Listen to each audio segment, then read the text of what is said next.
Hello. What is this strange thing you're watching? Well, I'll tell you. We finished about an hour ago session 21 of Adventures in Anthara. Unfortunately, there were some computer malfunctions that blew up most of the recording. So, the end of the session, which includes a bit of a fight and some post fight RP, is coming shortly. But to get there, we figured we would gather together and summarize what happened, as well as what has happened in the campaign, because I did that at the start of the session, but it was lost. And also potentially have a little bit of a talking Anthara, or whatever you might want to call it, with the few of us who are left here still awake at 10 p.m. Pacific time, which is later than that for most of these people. Yep. Midnight. Midnight. Woo! Also, you will note that there is a person who I don't know where they are because I can't see what we're streaming, but thank you. Who you've never seen before. This is Cammy, who is Hi. in our storybook server where we play D&D, which if you join the storybook Discord server, which you can see in the YouTube description, you will never miss this stuff because you can watch it live. So even if it blows up, you can be there. Plus, it's a super awesome server where we play tons of not only D&D campaigns but other RPG stuff, random one shots of all different systems that we do, and then a bunch of other gaming because we're obsessed with We're gaming. nerds. Oh, Cammy was Yes, also in Hey Heist, so if you watched Hey I Heist, was. that's true. Cammy was in Oh, Hey. yeah, Yeah, Cammy's actually been on this YouTube channel. Yeah. Ah, I I forgot have. about that. As the Marion Lavore of Horses per her Discord bio. So, with all that being said, I will summarize where we were to come into this session, and then we'll talk about what happened in this session. So, 20 sessions of Adventures in Anthara. It was a big deal. Oh, we all took a shot before it started. Yeah. No, Nope. No, supposedly. Nope. N- not at Skeptical. all. Allegedly. None It was whatsoever. Allegedly.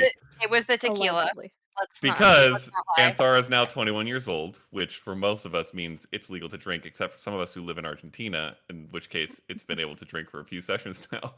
Uh, anyways, so it was a big deal. We were very excited, and so we did a little bit bigger summary. So from the beginning, and Cammy, feel free to jump in at any point. If I Will didn't do. mention it, Cammy is our official lore keeper for this campaign. Woo! She's also been So if Thank subtitling you. Thank you. everything so far. Yes, also that. She's also a to-be professional subtitler. Is there a proper name for that? What is that called? Uh, CCer? sure. Translator is the wider term. Also that. Oh yeah, because it's mostly subtitling things like from English and Spanish and whatnot, Exactly. right? And Okay. vice versa. Yeah. Yeah. So But for that. now, closed captioner. That's okay. So Yeah. feel free to jump in at any point if you feel that I missed something important. But Will do. a party of 5 was brought together in the city of Proward in the realm of Kathos on the continent of Anthara following a tragic event that broke the peace of a festival that they were all attending, in which a small band of creatures who have colloquially come to be known as blightlings, though they don't know if there's an official name for them, attacked the city, stole some children, killed several village members, and then disappeared without much of a trace. There was a small trace, which was the trails of blight they left behind. Seemed to be that they killed nature around them as they went. And in the aftermath of this attack, 5 persons stepped forward from a crowd of gathered village people and volunteered to go and attempt to recover the children. Brightwing, the shifter cleric, Yosnip, the Who knows? The who knows? tiefling warlock, Eclipse, the Pantherkin Tabaxi fighter, and then 2 members of the party who actually are no longer part of the campaign, or at least not part of the current party. They're still in the world. Vana and Seraph, water genasi, gunslinger and Druid. Yeah, he was a druid, gunslinger. and No, he was a blood hunter. he was a blood hunter Blood who hunter, used a Blood gun. hunter. Thank you. They all volunteered and began the hunt to find these creatures and the children they had kidnapped. And that led them under a lake and through a long series of tunnels. They met a number of less than savory creatures who they dispatched of. And through the ingenious work of the druid, Vana, in the party, who was able to cast druidcraft to create fresh life and therefore read the reaction of the blight that these creatures were leaving behind, tracked the creatures in a very rapid manner until they were able to catch up with them in a cave with pools and dispatch of a large party of them, and then find the children somehow in stasis, in a coma-like state, with circlets on their brows that they quickly ascertained were part of the reason they were in this stasis, but otherwise in great health. And they began to take them back home to Proward. On the way, they met a few different people. They met a couple people in a cart who they asked for help and would not help them. And then they were ambushed in their camp. Yeah, Leah, did you have something to say? No, I was just saying sus to myself about the people that didn't help us. Mm-hmm. Mm-hmm. So Mm. sus. Yeah, the party wasn't too trusting, especially after they didn't want to help. He was a piece of shit. Hmm. But then they were ambushed at night by a party of orcs who killed a member of the party. Yikes. Fortunately, they killed Seraph. Fortunately. However, yeah, no. Well, actually, kind of. Fortunately, Eclipse had sent a letter to the mayor of Proward asking or relaying the situation and telling them they were on their way back. And in the nick of time, literally, a trio of saviors from Proward came to save the saviors from what was starting to look like a really bad situation. And one of them was a cleric who was able to revive Seraph, so he lived. The party made their way back to Proward safely, had some time to decompress, participated in the festival a little bit, including some games, which was quite fun. And then Yeah. Seraph and Vana decided to depart as the events that had transpired gave them the impression this was probably not for them. So they left. However, quickly joining were two new members of the party. A bard, I don't know where she is, Megan, playing Faye, the bard, and a paladin played by Sean, who had previously played Seraph, named Aedwin.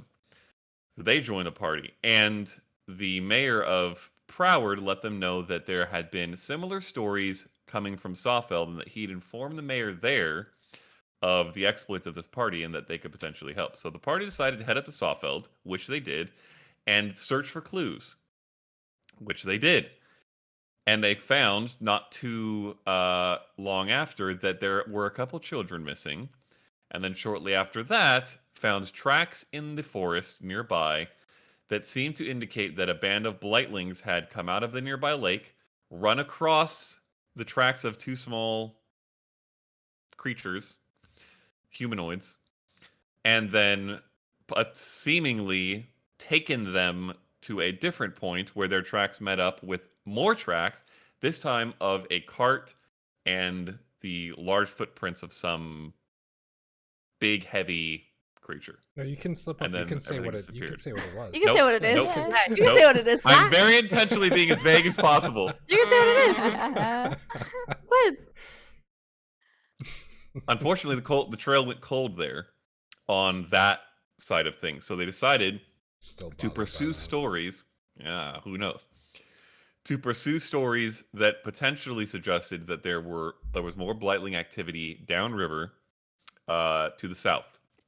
So they took some canoes, headed downriver, fought a couple more things along the way, and eventually arrived in the Raygrove wetlands, where they met another NPC who they talked with briefly, gave them some idea of the goings on in the wetlands, and then headed to the city of Raygrove itself, where they met a number of potential allies, including a captain of the underbranch company, Solomon Wongo, who Great they dude. determined, yes, who Great they dude. determined could be helpful in potentially tracking down what they were looking for. They also met Seraph and Vana in Raygrove as they were visiting briefly to see Vana's relapper friend, Mm, Milkweed.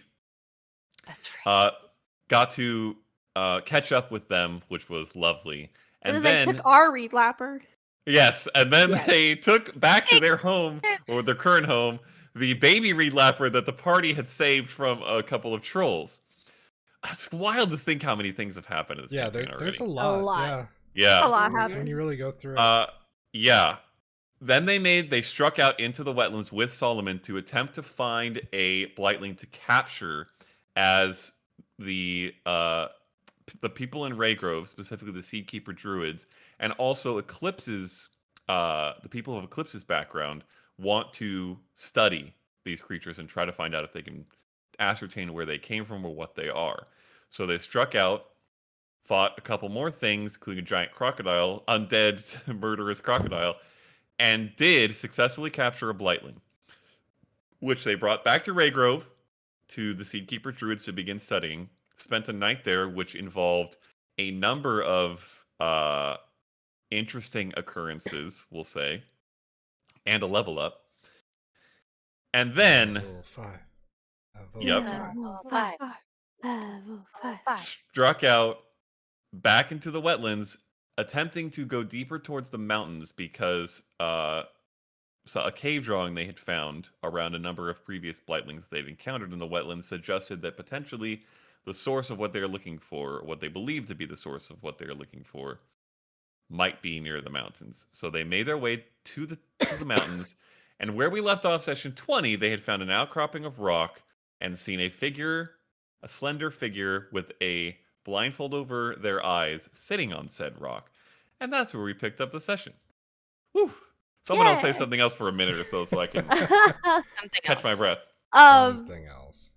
Something That blindfolded mysterious individual turned out to be our friend from that we love, Nico Nielsen, that comes and plays Yep. in my different campaigns that I'm in. To be a guest star. So you'll meet him shortly. Yes. He played a new guest character named Arya Nu, who the party very tentatively Mm, introduced themselves to. Quickly ascertained, if the blindfold wasn't an obvious enough sign, that he was blind. And they began the conversation from quite a ways away. Slowly, though, came a little bit closer. Brightwing kind of leading the way with that, because as we all know, Brightwing is the face of this party. Of Um, course. He's certainly the least given. threatening. and she's began the to get the sense. disarmament of the party. That's True. it, yeah. Yes, that is That's very the- true. That's the word. If tension, send in cute bird girl. Yes. Um, It's great. and as they approached, they learned that this figure was some sort of humanoid. They are not actually fully sure yet what. Looks human. Pale skin, long white hair that's in a ponytail. Old, what look like very old leather armor that's kind of bound together by cloths, and there's some twigs and vines. Very pale, dirty skin. A scimitar that they were seemingly meditating with when the party first encountered them, and the blindfold over their eyes. And it quickly became apparent that this person was blind, but it also became quickly apparent that they were very capable of somehow sensing everything that was happening, including where people were speaking from, when they moved. I don't know who is sure or not sure how much of this was just heightened perception or something else, but the character seems very, very capable of ascertaining and perceiving what's going on around them. So they began to introduce themselves slowly, and this is very sad that it's missing. Oh but yeah. We can do a we few. had Yeah, Yeah. we can actually kind of probably summarize all of them. I think we'll remember the other ones who aren't here. But Yeah. Nico and I decided that we would ask the party to describe themselves in every way possible besides visual. So all the other senses. Which is Uh, so cool.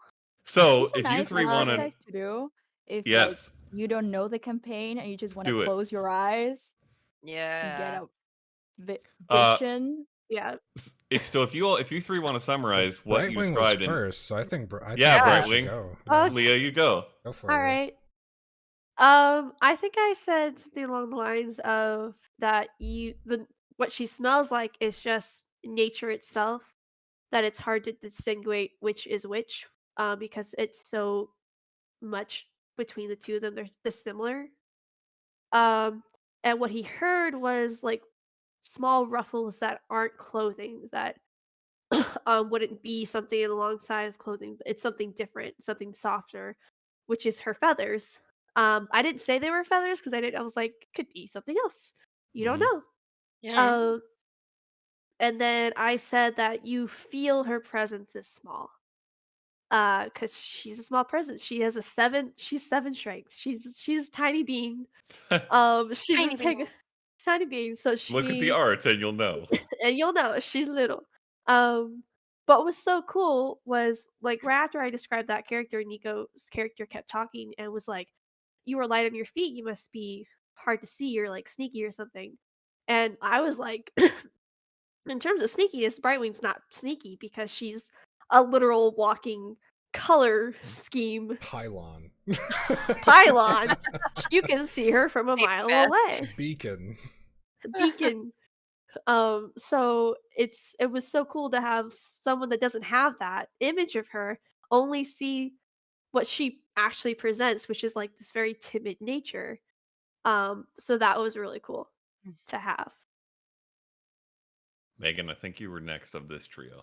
I think of the three of us, yes. So I had intentionally moved to give them a little bit of perspective, like realizing that because I think I was actually third in line. So I had seen the way that they had like listened a little bit. So I moved on purpose, and so I said that they had heard like the creak of well-oiled leather, um, and like a solid boot print as I stepped.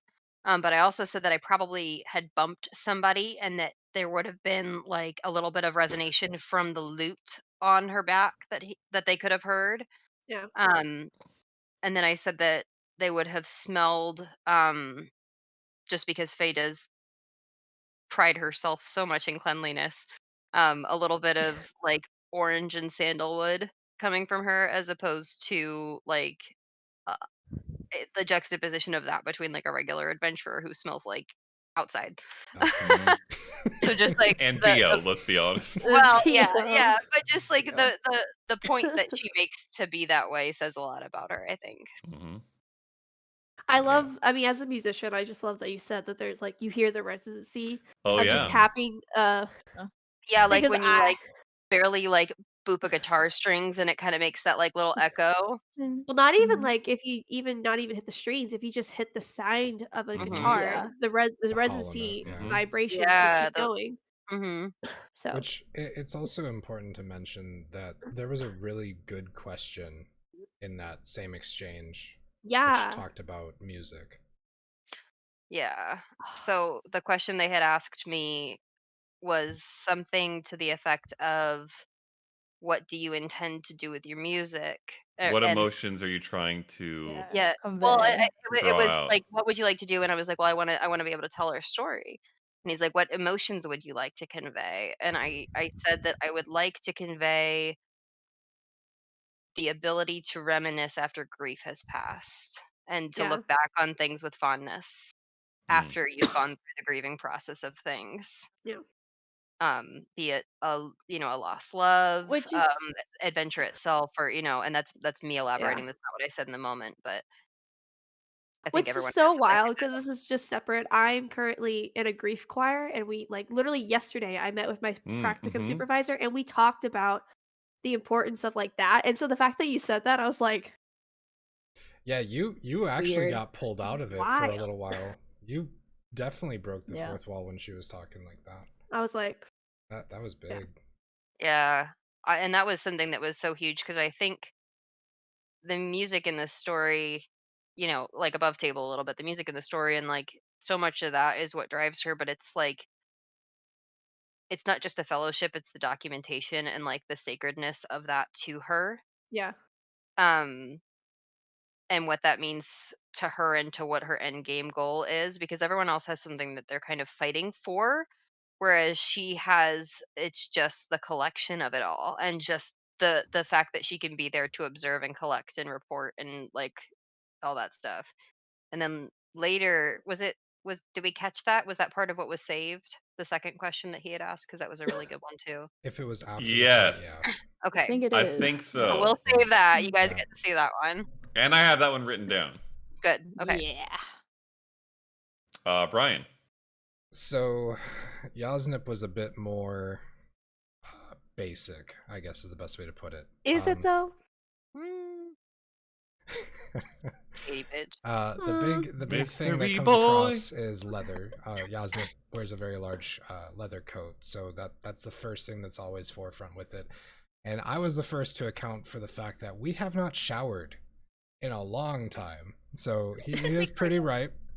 The effect of it all is that he had his own scent that was kind of extruding a bit more than usual, body odor and everything. But the one key point that was important, I feel, is he wears that belt across his chest, and with somebody that has a very high distinction for smells, would be able to tell that the smell coming from that belt is a different scent than the smell of the individual that is wearing that belt. And that was one big portion, but outside of that, it was a lot of somebody that's light on their feet, very dexterous, is able to move around, maybe doesn't make as much sound. I also tried to fuck with him a little bit by using minor Oh, yeah. illusion. Yes. Yeah, Uh, you did. I took 2 Sus. steps forward and then paid attention to what the sound was and tried to minor illusion. He saw right through it. I called him a cheater, and I think that's about It was where taken mine well. ended. They said yeah. something I- profound to you too. I just don't remember what it was. Like they said Yeah, something. I don't remember. Ah, Whatever.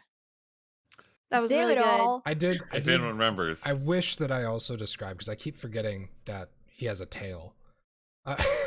True. Yeah, you do. Of the tail would have been a nice Yep. one as well. Yeah. Yeah, Yeah, yeah. especially against the Yeah. leather coat. Yeah. Mm-hmm. I'm also just imagining that Brightwing just takes like bird baths. It's just like Just in the water and just marsh goes. Yeah, in the Yep. marsh. Yep. Just mud.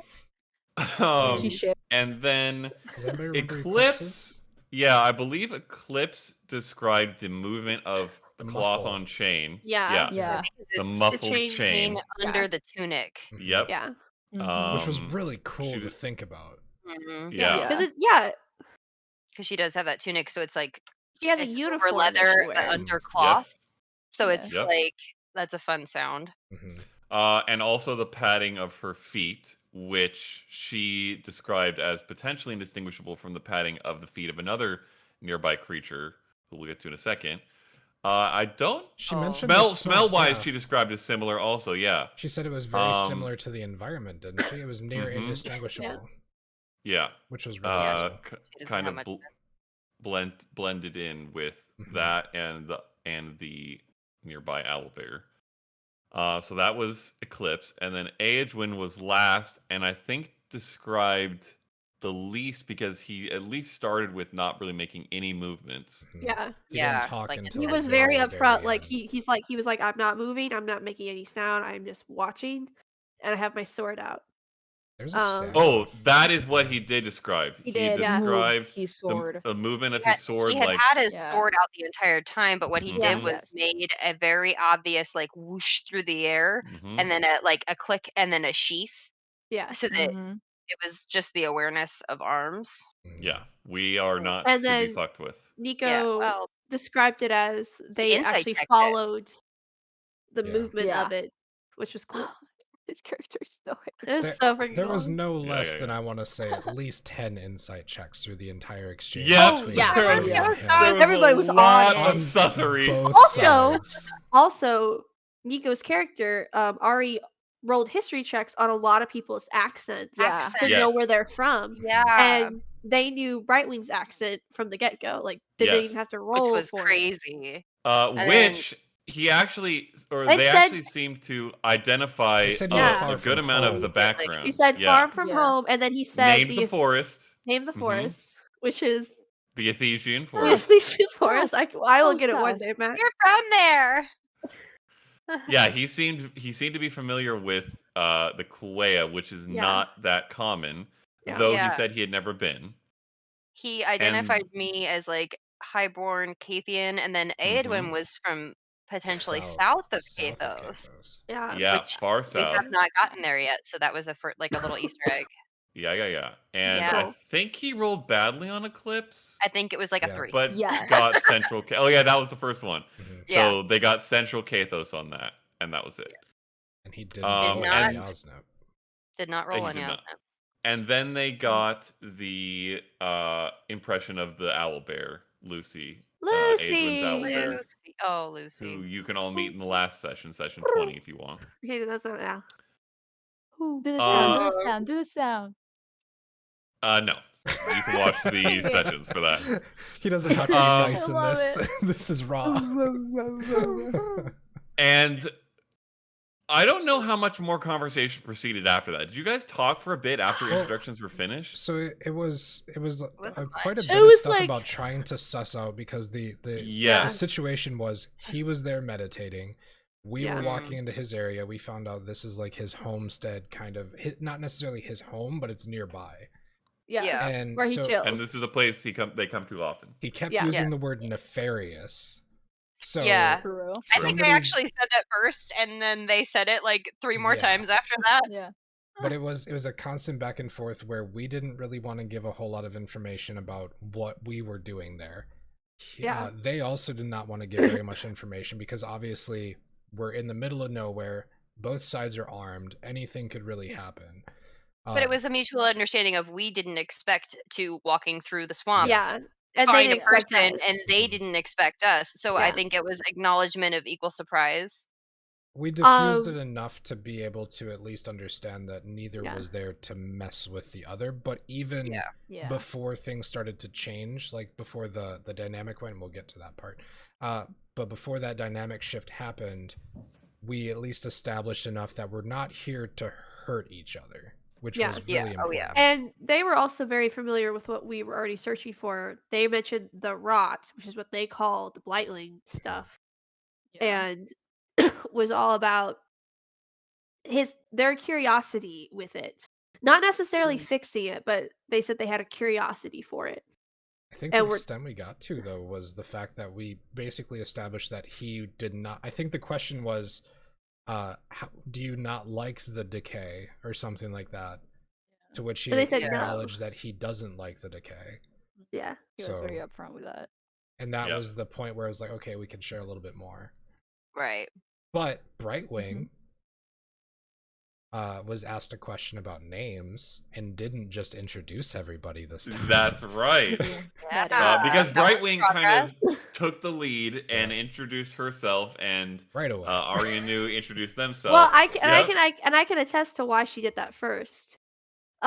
Because she saw a very similar thing to what she does, which is meditation, and Mhm. being an interruption in that can be stressful in itself. And so she was trying to build rapport, and they had also said something that like made her be like, "Oh, okay, you're all right so far." We asked them, or you asked them, to whom or for whom are you meditating? Mhm. Yeah. Oh And yeah. that was And like, that was very nice. to know that it wasn't just like for themselves, it was like they were trying to get answers from Mhm. something Yeah. else. They Hmm. were And she's seeking like, Yeah. something. and I was Yeah. like, okay, okay. So they took 5 steps forward, and Brightwing took 5 steps forward as a show of like trust. She's getting a little bit more confident in interacting with people, especially something similar. And I think she was probably the first to recognize the blindness, and so she was trying to make it known Yeah. that The the blindness approaching, as opposed to the blindfold being a conscious decision for the Yeah. yeah, purpose of Mhm. Yeah. meditating. she recognized that first.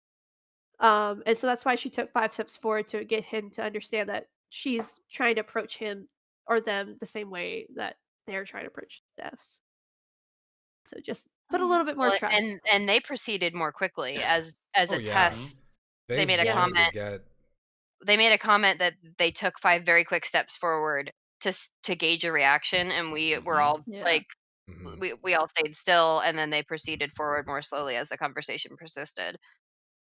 Very So that big was horror kind of a movie vibe at the start. Like it was so cool, Yeah, it little but was it really was creepy. cool. so I creepy was at like, the "Oh, same we're time. fighting this guy." Yeah. For a Yeah, minute, I was like, "Oh, this yeah, is our next encounter." yeah. Okay. And Yeah. I didn't introduce anybody else Oh because yeah. She that consciously was turned around and asked, yeah. Yep. and Should was Yeah. not very subtle in how that That's she one of my asked. questions. What's your Oh, question? okay, Oh, go what's for it. what are Go your for it. Hit it. questions? Yeah, One of yeah. my question for Leah or for Okay. Brightwing is how's she feeling with how the group treats her? Because Mm. past sessions, you all had a very big discussion about how much information Brightwing gives out because she trusts people, be that because she's naive and because she doesn't know how the real world works, or because she trusts everyone that she meets. Um, they did call you a child, Mm. Aidwin One and Dude, one no, one not and one they. one specifically, Yeah, Edwin. individual one person. one person called you a child. Um, There was rebuttal. And yeah, doubled Rose down on it. rebuttal. from the entire yeah, rest of yeah, the group. Yes. Yeah. yeah. Well, I So said my this question is, oh, yeah, how's go. she feeling with that? Well, I said this, after an after talk, so if you ever come to the Discord server, you'll hear us talk about stuff for a long time after we finish the session, talking about things. And one Yeah. of the things I got into a little bit, was how I've actually made little notes of when they have treated Brightwing not as, like, intentionally, but just a little bit, like, a lesser than, and knowledge and other stuff, which is okay, and it's fine in learning. But it's definitely like they referred to her as like, "I see you as like my little sister," or something like that, something that's not as equal to what they are. And there's nothing wrong, and no one did it consciously. Like no one even realized that they were doing it. And it wasn't until I pointed it out to them during that they all kind of went back and thought about it, and they're like, Well, and I think it was "Yeah, perception um, versus intention because it was yeah, intended to be it was intended to be like Yeah. complimentary, and Mhm. but then you see the perception of someone who is so much more wise than us that it's very condescending, and so that was kind of a humbling moment for all of us to kind of and I think we all slowly came to that realization ourselves as well. yeah." So and again, it's just little moments that I have written down. And so it was not, and Brightly never takes anything that anyone does so like teaching her about idioms and like what they mean, which is fine and really fun, and I love playing with that. And But also money. like laying it all out for her, I like have a she's not. question for Yeah, you, go and for you it. you can you can choose whether or not you want to respond or not, Yeah. because obviously it's me asking Leah. Does Brightwing observe those moments of teaching as a condescending situation, or is it something that is a genuine interest of like, we're not telling you this because we feel like you are inferior or that you don't understand because of whatever reasoning, but is it genuinely a learning experience where it's like I guess a way to teach the way of the bigger world, I suppose? Yeah. No, she never took offense from it. She generally loved it. She loved learning about it, and she's very curious. But there's also an extent that it's seen as you don't know. So you just don't know, we're just going to teach you instead of letting her learn Mhm. through her own experience. And not having like the trust that she can do that by herself and not let someone else teach her to do that. Well, I think So too, it's letting her ask for moments where she would like more clarification on things yeah. as opposed to just assuming, because there came to a point where we as a joke were kind of like, that means this, Yeah. Mhm. and it was, to us it was funny, but I could see how that could be misconstrued. But And I think, at the same time though, like it stemmed from her asking specifically yeah, Yeah. about, hey, I don't Mm. understand this. And I think like from Yasnip's perspective at least, that the times where he would say it, because he uses them quite often, but Yeah. there were mhm. points where he would say it and realize that he used one, and he would kind of have that moment where he just clicks and looks over. He's like, I'm going to explain what that means to Mhm. you, as opposed to like more of a joke. For Brian, it was a huge joke because I fucking loved Oh it. yeah, it's so fun. I loved it. Yeah. Those were great. Yeah. And she definitely appreciated like to know. But it's not something like if you ever meet someone that's bilingual or someone that's coming into the country learning a new language, like as Cami can attest, Mhm. Yeah. like they're not idiots. They have their own language, they have their own ways. I don't need to teach you everything here so you can feel comfortable. Like it's learning through experience that I think is one of the best ways to do it. So it's just those little things that, add up over 20 sessions of that. And so when it came to the big moment of us having that The big fight and the fight, other fight. Fight and the Yep. the other fight and the fight. other Mhm. The fight, other fight. What was she that? had Episode a 18? that was the first time she ever stood up for herself. She's never done that before. Um, and even after she listened to everyone's point of views and understood, she still had to like, I'm still gonna believe what I believe, but I'm gonna let you guys like I'm not gonna diss what you guys believe, and I will take that into account at the same time. And I will try to make better decisions so we can have like we're not gonna have this argument. We will have arguments again, but like we'll not like get to this heated mistrust that it was. I have feedback for the conversation that you and I had at the end of the last session. Yeah. You told Faye that you had doubts about her honesty when it was so easy for her to Mm. lie to fit in and to present her and not an outright lie, but the lie of trying to fit in. Mhm. My feedback is you were not there. You all intentionally stayed back at the inn and you were on the second floor balcony and I was mixing in the town square with everybody. So I rolled with it, but also I would not I intentionally would not have done something like that in front of everyone else. And I have done things like that where I've kind of stepped into a persona, but it's always been off to the Mhm. side. Yeah. Um and it so I offered explanation for it, but that was one thing that I like looking back on it, I was like, Nobody was there." Mhm. Mm. Yeah. That's the part So I think I thought the same thing too. I was like, "Oh, wait a minute." Afterwards. So, that's just the fault on my end, but I feel like it still no, Yeah. was a good It was it's good. conversation. valid. Yeah. Yeah, it's a valid conversation topic, At the especially for same someone at the same genuine. time, it was potentially applicable to other situations though. Yeah. Like the whole entire topic The of when talk they with the mayor. Yep. Yeah. Just like and it's not necessarily the complete paradigm shift, but it is the shift in demeanor, I guess, is Mm. the part of it, which to a lesser effect would be the case. Well, I Mhm. and I mean, think you guys see a very guard down version of her slowly, like over Yeah. time, yeah. Yeah. and to see the performer persona come back on and almost like a Mhm. Mhm. stage persona, Yep. it would It look like an yes. act, but that is how she had to like and like enough of her background to know that she was adopted and that she was not highborn, but that she was Yeah. brought into this family and therefore felt the need to overcompensate so much, Yeah. knowing that that's who she was and that everyone was aware that that was who she was. And so she had no room for fault because there was no um she felt in her own mind that everyone knew that she was some street rat urchin that was adopted by this benevolent family, and the second she slipped they'd be like, that's the street rat. Mhm. So she Yeah. had to be on and be perfect all the time. And so when we're out in public or out in any place where people may have a public opinion of her, she is much more careful with things like that. And, like, the 180 of it is Brightwing has never, like, be anything else than what she is. Like, she doesn't see the point They're in polar opposites. Yeah. Yeah, She that. doesn't She's have always any sort of been a mask.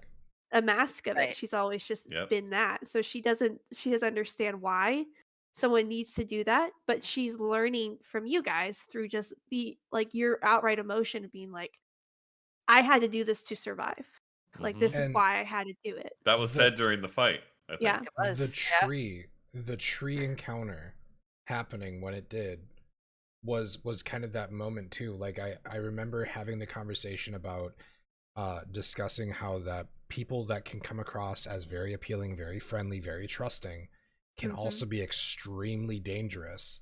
And then cue the tree that is showing Brightwing all this stuff, that she luring wants her to see. in that she wants to see, and then finding out that it was Well, something deathly, potentially. Yeah. what's also really funny is because that was a thing that I said I was going to do because I knew there was going to be a moment where Matt showed my bird and like I told myself when I see the bird, I'm Mhm. gonna go after it no matter what. Like And that's what I'm gonna go do. and like that's the But that's best your lineup override button. though. That's That the was Yeah. best that's what it lineup was. is right there. Like Yeah. something, whatever the hell that thing is, or whatever Yeah. it was, or Yeah. whatever else. And we can't ask Matt what that is, unfortunately. Unless I mean, we can. We can, but we Uh, won't He get can an ask. answer. He doesn't have to answer. but Yeah. that get an answer. happening so soon after that conversation, Yeah. I think was big, like really big. Well, Brightwing felt like such a fool afterwards. Because in that entire moment, she knew it was wrong because she wasn't getting any signals from the wilds. She like every single moment but she doubted like this has to be something. This has to be an answer. Like I've been waiting for it. Like Well, that was the conversation for us when we woke up and we heard about it. Was it fresh in our mind as well? And so we were trying to be like, not to be so much, what were you Or thinking? I told But you it was so, or something like that, because that's like your first instinct is like, Mhm. and it comes from the perspective of caring, and yeah. it's like when you care, like anger. I read something one time that was like anger is the fruit of love, and if you didn't care, you wouldn't become You just be angry. ambivalent. Yep. Yeah, yeah. So it's like because we care about you, we want you to be careful. But we had to like I actively had to tone that down a little bit. interestingly enough, Yasnip had a similar situation where he didn't know at first, and this was with Seraph in the cave when we Mm. were going to save the children at first, where Seraph took the watch, but then he took all the watches after that. Yep. Yes. He took the whole night's That watch. pissed Yasnip off. Yep. Like the moment that it happened, but then after they got to where that they were, and after they got to the camp outside after getting the children, he thanked him. Like he was like, thank you, because all the reasons why that helped. It was that moment of like, you know what, I was probably a little bit wrong at the point in hindsight. Thank you. Like that shift can Uh, happen. Yeah. But to turn it back to the question that we originally asked, her perspective of everyone at that moment was, and why she said introducing everyone was her just being like, I can only present myself and not anybody else. And I want to make sure that's okay. Um, so cause she's like, I can still make my own decisions and believe what I believe, but I But can't for do that you, for me. right? Yeah. But I can't do that for anyone else. And she hasn't really done that at all to a extent, to a point. She's not usually the face, She's so not the No. face. Hmm. She's not the person that's talking. She's not the person presenting. She's just there normally, just listening. Um, but she's also like, I'm gonna let you take the reins. I was only comfortable with doing this because I saw camaraderie right away with this guy. Mm. yeah. Nice. So Yeah. then the party introduced themselves. They did talk for a bit about potentially, they began to learn that there was potentially shared goals, interests. Arianu seemed to be also curious about the blight and its source. Hmm. And so there was a growing sense that they may be looking for the same answers. Be on the same side, yeah. Yep. Also, And Ari gave his then, name last. oh, that's true. That's Yeah, no, true. Which Yeah. they waited for the whole party to introduce themselves. Gosh, which again. Yasnip almost didn't want to let that happen. Mm. And he shifted it to Eowyn because it's like if Eowyn is the last one, then okay, like we'll go from there. But The sussery continued. The yeah, sensory it continues. was deep. Right. And Brightwing introduced herself first after they Of said course she that. did. Because well, no, Yep. because she all this is something that like I haven't spoken to the Koea, but it's in my imagination that the most newest person introduces themselves last. And if you're like meeting new people, like you want to make sure that's kind of like their perspective on it, and that's what I thought. So Mhm. they so when they said they're not comfortable saying themselves first, she put that forward first. Mm, As kind of a culture thing. No one would have picked that up, but that's just a mhm. fun So thing that if that's you a fun watch tidbit. Good this. insight. Yeah, yeah. Uh, then the the Then. potentially growing discussion was cut short when the Twin 25 Lucy, perception checks. yes, Lucy and the massive passive perception duo of Oh, Brightwing and now Arianu, who actually has a higher perception Yep. bonus than the Incredible. Brightwing, Stamp it. but the same The passive perception. perceptor has been outperceived. Yep. hate it. All sensed the approach of She's like, potentially "That's not hostile right." creatures, and they soon recognized that several massive black death wolves That's a good were, word. yeah, were approaching. And they had been, by the way, I don't think I mentioned this in the summary, previously tracked throughout the wetlands, and Brightwing mainly had That's what noticed they this. were. Yes. Oh, Yes. they were Oh, they were the ones following us. You had That's what it noticed some gleamed, large, dark shapes and some yellow eyes a Last couple time they were times. far away. Yes, Yeah. and so it Have appears they that been you may tracking us have the been. entire time? It appears that Wow. you may have been tracked or hunted for a day or two now, a We're couple not days sneaky. actually. How did you not Uh, see a large werewolf? It was they I dark. just were. I It was was very dark. dark, and they are very dark. But they then finally caught up with and attacked the party, and so a huge battle ensued. Wow. Here are the main points you need to know, and anyone else can feel You free have to to do add you to have this. to do the most important one first. Well, the most important thing is that Eclipse dominated. Dominated. Absolutely Holy crushed it. mackerel! So After good. struggling so hard through the majority of the combats in this campaign, Eclipse, who is now level 5, which is a huge power spike for fighters because they get their Yeah. second So much. attack, Second attack. absolutely crushed, including a turn where she hit on 4 straight attacks because Action she action surge. surged Action Yes. surge. and Holy. Through annihilated. witness, it was like 42 damage across the 4 Yes, hits Yeah, total. it was. it was Yes. It was crazy. Yeah. well It was over half of big. the health bar of this creature. Did the majority of its HP and damage, and also that corner of the fight, Arya Nu was also fighting there, who turned out to be an Echo Knight, Woo! which I hope that some of their actions were captured in the combat, and you guys will all see this. Mhm. But But it's if Yeah. so not, cool. It as They were- in fact, I'll let It Brian was summarize so, because yeah. It Yeah, go was for it, Brad. a fucking dance the way that he explained how that this beautiful. Echo Knight was. It was a lot of times what you see with Echo Knights is that the shadow or the echo comes in and does its thing and whatever. He made it into how him and this entity were symbiotic. They work Yeah. together, and he used something that's very interesting about the class, which is that you can, and this is because I do the Descent into Avernus module. We have an Echo Knight. You can originate your attack from yourself, or you can originate your attack from your Echo. And one of the really cool things was for flavor and just general capacity, Nico was utilizing both so that he could just attack at the same time, which realistically doesn't have a huge additional advantage, but descriptively it was Really a cool. dance, Yeah. talking about how he would he was in a prayer. I think it was a prayer, right? He was Several saying times. he was Yeah. saying a prayer. several times they throughout seem the to whole pray thing. something out. He Yeah. was going Yeah. through a prayer, and then he described how that he reached up above and there was this manifestation of a shadow that came down, and with that he utilized his scimitar to attack as the other one also attacked from Yeah. above.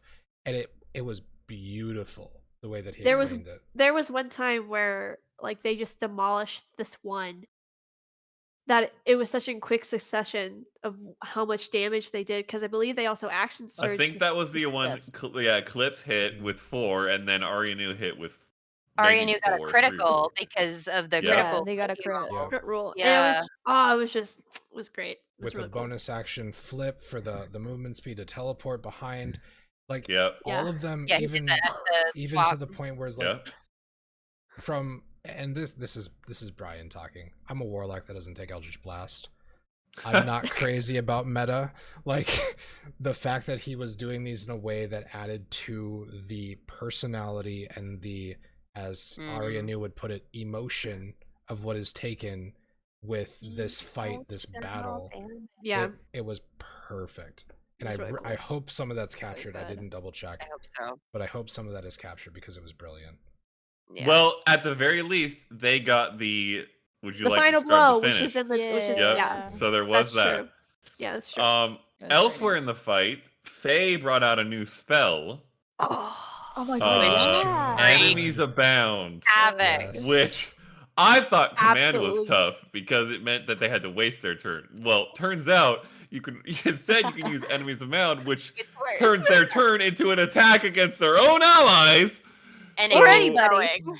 Anybody. Yeah, or just less efficient attacks. So there was that time when which should show up in the end of the fight, I think. So maybe I shouldn't spoil it. Might be somewhere in there. I Might can be. double check really quick. I know that we're going to be doing I- this mid session, but I can. I mean, double we can check talk- where It will be. starts. If you're waiting, I will just say I cast Windwall as my first action. Oh, I thought yep. it was this cool. Like It I'm did gonna not block go off all these things. They're gonna be gone, and it's I a think stupid that's- spell. I love when spells fail, especially when you get a level up. It's your first, like we just Exactly. got third level magic, You don't know. and it's I don't know. You're like I believe that I could create a wall of wind, and I think that would help. But they walked right through. Yep. Walked right And through it's it. I was like, But and I then you rolled kinda so learn what badly on you're- the damage too. True. Like Yeah. 5 damage on 3d8. 5 damage. Yep. So sad. You living and yeah. learn. And that's absolute I don't get flurry. that as like a pick one. That's always prepared for me because of being a nature Climbing cleric. off the back. Oh, of really? the I didn't even previous know that. Oh. Yeah, that's Okay. always prepared. Okay. So, So I was like, for the record, it's not useless. It's just not good for stopping creatures who are Situational. totally down to Take walk note, through a people. damaging Take wall. note. Yeah. Yeah. Take notes. for the Projectiles record, apparently really good for. the recording Yes. picks up just as the killing blow is going. So I did hear Nico talking, but in Okay. the Oh. chaos of it all, the recording is going to start with no audio at the beginning for quite a while Okay. because it all defaulted off. So, but it does pick up right there. We'll probably cut it so it goes right to the part where there's Yeah. the talking. Yeah. Which Oh, is so we post got fight. none of the combat. He's describing the killing blow. Okay. So Well, that's I don't kinda know, nice. I don't know A little how bit. far into it Yeah. it was, but it That's was a in good that pickup moment. point. It'll be good. That was All cool. right. So that's what you'll see in a bit. But generally speaking, Arinu was insane with their Echo Knighting all over the place. Yeah. Faye's Enemies Abound created Killed it.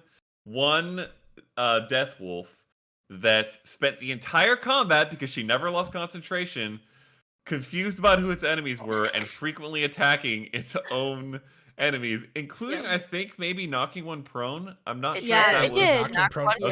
and it also acted as a flanking opportunity for Eowyn. For That's Aedwin. right. Who Yeah. critted Fake with that flanking? Critted with Yeah. that, yeah. Yes.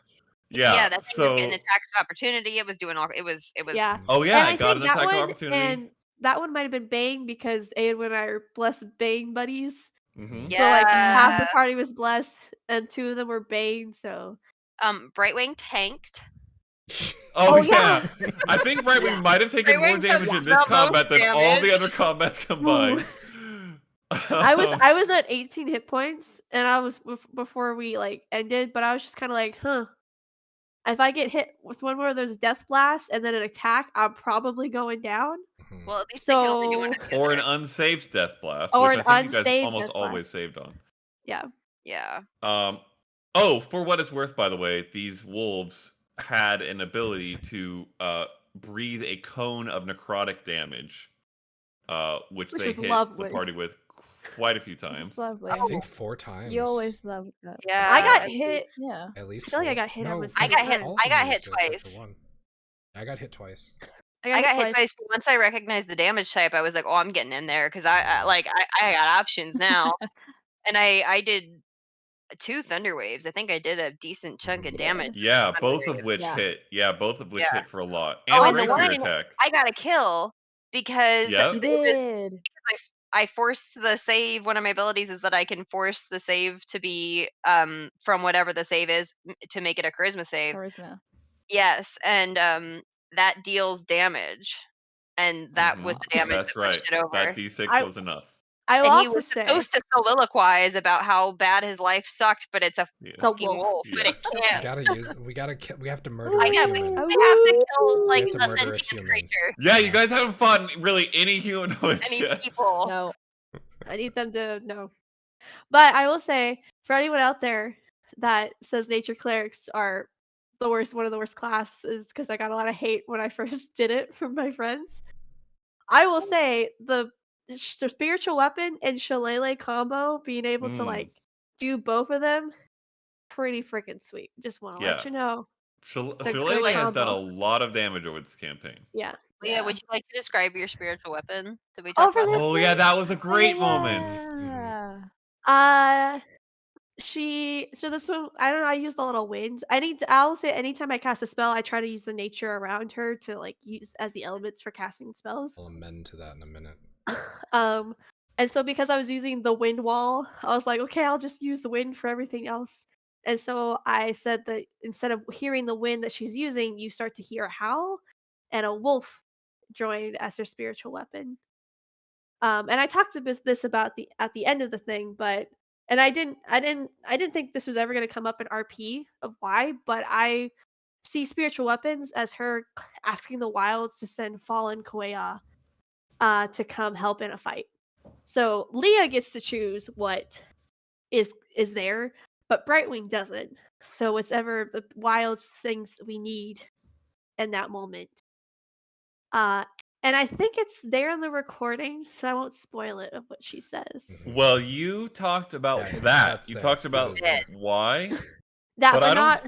I think But that was in what you our. said. What you she said might have been something too. specific. Yeah, Okay, that okay, is okay, there. good, Yeah, good, good. That is Yeah, that there. is that is recorded there. because that You're was right, right you're right, after you're right. the Because that was combat ended. post fight. Yep. It was Yep. post Yes. fight, We yeah. won't spoil post I fight. won't say that, but Tune this in for little- that. tune in Yeah. for that. So the portion of wind that Brightwing was using, Oh, that's right. there was a shift where she Ooh, had yeah, cast yeah, yeah. Bless, and it allowed for Yasnip to use his new ability, which is Gale Shroud, where as the wind from her wind wall transferred into Bless and shifted on to Yasnip, that same elemental energy as it was kind of moving through caught his hex and then whipped it up into a whirlwind around him. So he has a 10-foot AoE around him where it's wind with blue effervescent sparkles that's kind of going off. It's a reskin. We can say that it's a reskin of Spirit Shroud because Spirit Shroud didn't really work. Well, the thing is, I Yeah. have Yeah. What is Gale because Shroud? I was thinking because I have Gale Shroud and Spirit Shroud as options for. Is that because I made Gale Shroud? I don't know. think it's It's part of Yes. my With list. With the content It's sharing. Yep. Because I If thought it's the in same the thing. if it's I in saw the campaign, that. it's shared. Because Yeah. I was reading through them. I was like, this is Yeah. the exact same spell. I saw it it's on my Spirit spell Shroud, list but in it's my a other shifted. character. Yeah. Oh, Because that's content. crazy. And I looked at it and I That's- was like, that seems new. That's And That's funny. interesting. then, like, Just kept move rolling. on. Yeah. Weird. That's So pretty if- Because funny. I was there's- thinking if about there's any taking reskin Gale spells, I Shroud. do. Yeah, if there's any reskin D&D spells that I do, Beyond. then hands off. It is Those fun. are mine. Yeah, facts. Okay, then I'll. Sean I'll shared. No, that's actually real though and important. well, I Leah, didn't. you can't pick that spell. Okay, I will. You can You can do reskin it Spirit again. Shroud. You can reskin it That's again. true. You could reskin it Make again. it Well, leaf because shroud I or thought it was, something. I thought it was just like a nature cleric thing. I was like, oh, that's an interesting spell. And then I saw Spirit Shroud, and I was like, that's the same spell. And I Yep, just moved yep. on with my life. Yeah. Yep. Yeah. I mean, So fuck that, and Yasnip had a wild series of blows as well. I think Oh, you did yeah. a 25 damage crit or something. Yeah, the crit was. Yeah. I think it was max on that one. If I Mhm. remember right. You did. You Yeah. your Yeah. first attack was max. Pretty So it much was everybody was 25. dominating in this combat. Plus- This was the most successful combat all around 3 you guys points have had, of I radiant. think. It was almost 30. Yeah. Almost broke 30. Were they weak against Uh, It anything? was 25. We don't know. Yes, it was 25. Yeah, we don't We know. want to. And then Eowyn, He had Oh, a the worst time, my thing. dude. Yeah. after He rolled a few well. rounds of combat, Lucy was destroyed, which nobody necessarily knows what that entails. R.I.P.. But the wolves destroyed Lucy, and that sent Eowyn into a vengeful rage, not literal technical rage, but of he was pissed. Metaphorical. And he proceeded to Special. absolutely wreck these wolves for 2 turns in a row. He did Smote, a level I 2 think divine smite twice. crit with Yeah. level Well, and he Twice. had 1 the divine cool. I smite. really liked the fact that he like one had fallen, and I don't know if you did it or if someone else did it. But one of the wolves got the other wolf. I thought. Yeah. Yeah. And so then he was able to move without incurring an attack of opportunity. And so Mhm. as Well, he's I walking killed around one. this I thing, killed the one that he was Yeah, next she to. shillelaghed okay, that yeah, one. That's that's right. right. Well, so he's walking around and just like you could see like his hair, like the orange in his Oh, hair yeah. Where he's began to grabbing it. spark and Because his crawl up the tips higher. of his hair are The normally tips orange. began to That spark. was a sick And description. he's like Yeah. takes his sword and like slams it against his chest plate, and as he does that, he harnessed divine power to get an extra spell back, and then crit, and then divine smite and divine smite again, Cool. and then took an attack of opportunity on another Divine one, and divine smited smited that one, Yep. and it was Yep. It just was like, just oh, nonstop. Cool. yeah. Cammy, we're gonna need to count. Oh, that wasn't recorded. Damn it. No. I wish we had to count the damage, but over those several attacks, like the post Lucy destruction damage, I would Yes. assume it was like The- probably his- over 70. His Yeah, level it 2 was- divine moral- smite was max, 22. his max was last time you fought was 53. in a single And round. I don't know how much he did this fight. Well, he had 2 attacks this time. Yeah, And Moral of smote the on story- both, so Moral story: don't kill the bear. yeah. And I'm- rolled really high damage, by the way. Basically. I'm a little sad Yeah. I didn't get my 3rd attack on that one though before it died. Oh yeah. Yeah, Yep. That was my first. Yeah, you did too time. well in your first 2 attacks. Yeah. I was reminded why I don't do anything melee because it's not very helpful. It was a Yeah, test. You gave me flanking. Well, Let me crit. Yeah. I don't want to True. do melee. I just end up in melee. I And have, I have shillelagh, and that's my I only have melee. options because I don't have Warcaster and I can't cast spells as attacks of opportunity, so I just keep a weapon out. Yeah, I need to get Warcaster. I think that sums up the portions before everything else. Mhm. Yeah. Lose- So that was the whole so. fight, which it seems to be the case that the recording picks are right after that. So for the rest of the session, you can watch it. But we decided, with this may be very quick, we'll see. But we decided that since we were all going to gather and talk about this, and by all I mean to those still awake, because some of us are on very late time zones or I'm have trying, worked very early in guys. the morning, that we would do a quick Talking Aanthara thing. So, if anybody wants to ask any questions of anybody, whether it be another character, me as the DM, feel free to. But mainly, I will let Cammy take over as lore keeper and moderator for God. however much time we want to spend. So on much this. pressure. Yes. Pressure. Well, pressure. After reading my questions, I remembered that one of them I cannot ask. Oh.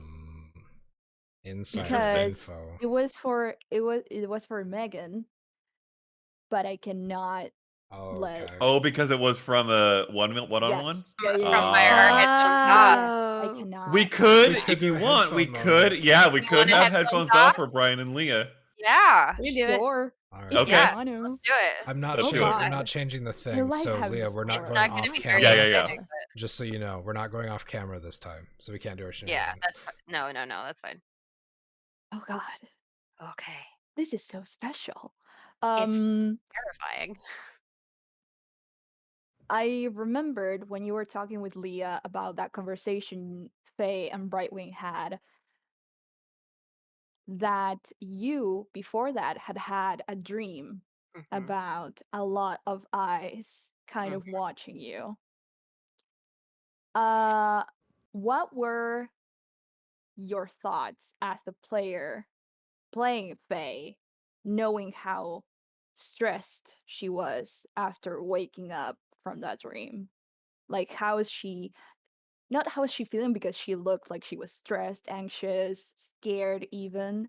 Mhm. But what were her thought process? What does she think it's a vision? Does she think it's connected to the eyes that y'all have been seeing? Yeah, I think my first thought was, "Oh, it's because I swore at that eyeball and threw it in the swamp. Like that's why this happened." But then the more I thought about it like throughout the week, I actually was it kind of made sense for her because her being so used to having been the center of attention and having people watching you, and then Yeah. have it to be like usually as a positive thing, and then have that turn into something scary. And I wish I had made more of a point to say that I was like actively avoiding eye contact. But when Aedwin woke me up, like, let's talk about Yeah. let's talk about this for a second. We're in a dark cabin. Aedwin is an earth genasi. His skin is very dark. His hair Yes. has a little bit of a glow, but basically all I could see were the whites of Oh, his eyes. yeah. And so my Yeah. first thought was, that's wrong. And so I cast light Yeah. on the biggest thing I could find and threw it at him Yep. in an attempt to just not have that be the only thing that I could see after having had that experience.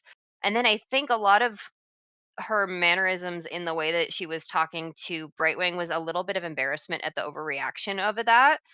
Mm-hmm. And like having been caught with her guard let down.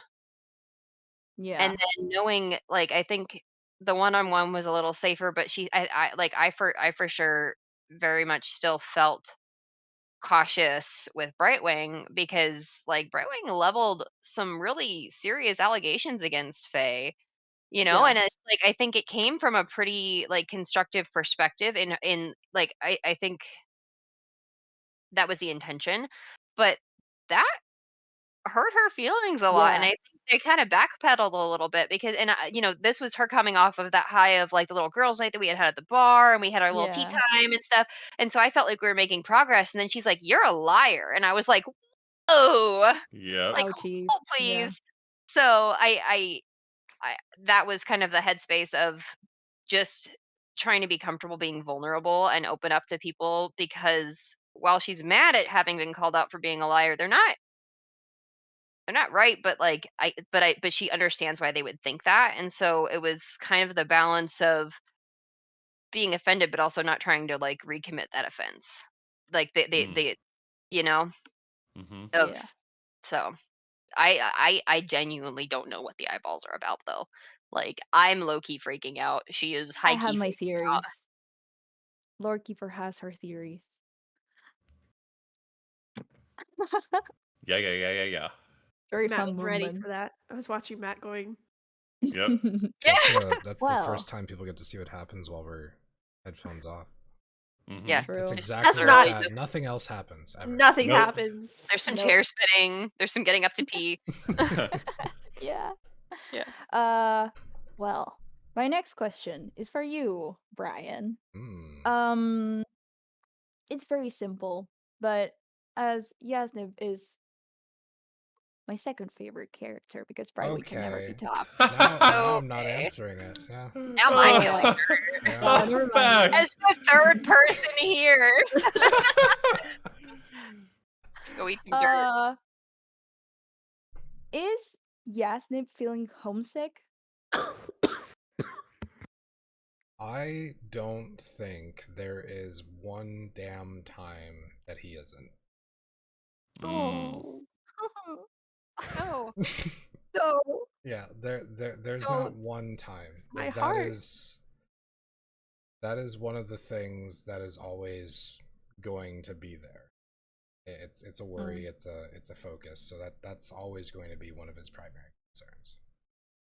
Does he ever feel like with the little information that you guys have been like finding and investigating and that sometimes at least to me comes as like repetitive or like you want that big breakthrough to be like okay yes Blacklink's this way go Mm. does he ever feel discouraged and be like okay you know what I'm done I want to go home.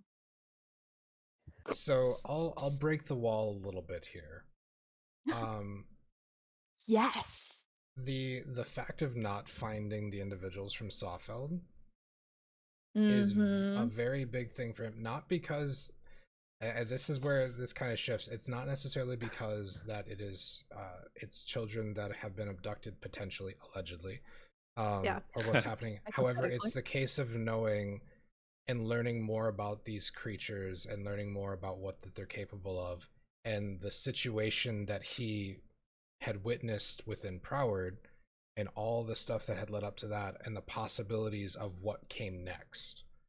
And Yeah. now I think a big portion of it is that pushing for a breakthrough moment and wanting to have kind of that amount of closure and a way to end it, but then also the fear of that what if it didn't happen? What if they didn't Yeah. make it there? What Yeah. if What would have happened? something happened that he wasn't able to intervene with? Like that was one of the big things for him. And is one Can of I ask- the main portions that he's kind of hesitant, and he doesn't like the fact that we've wasted time.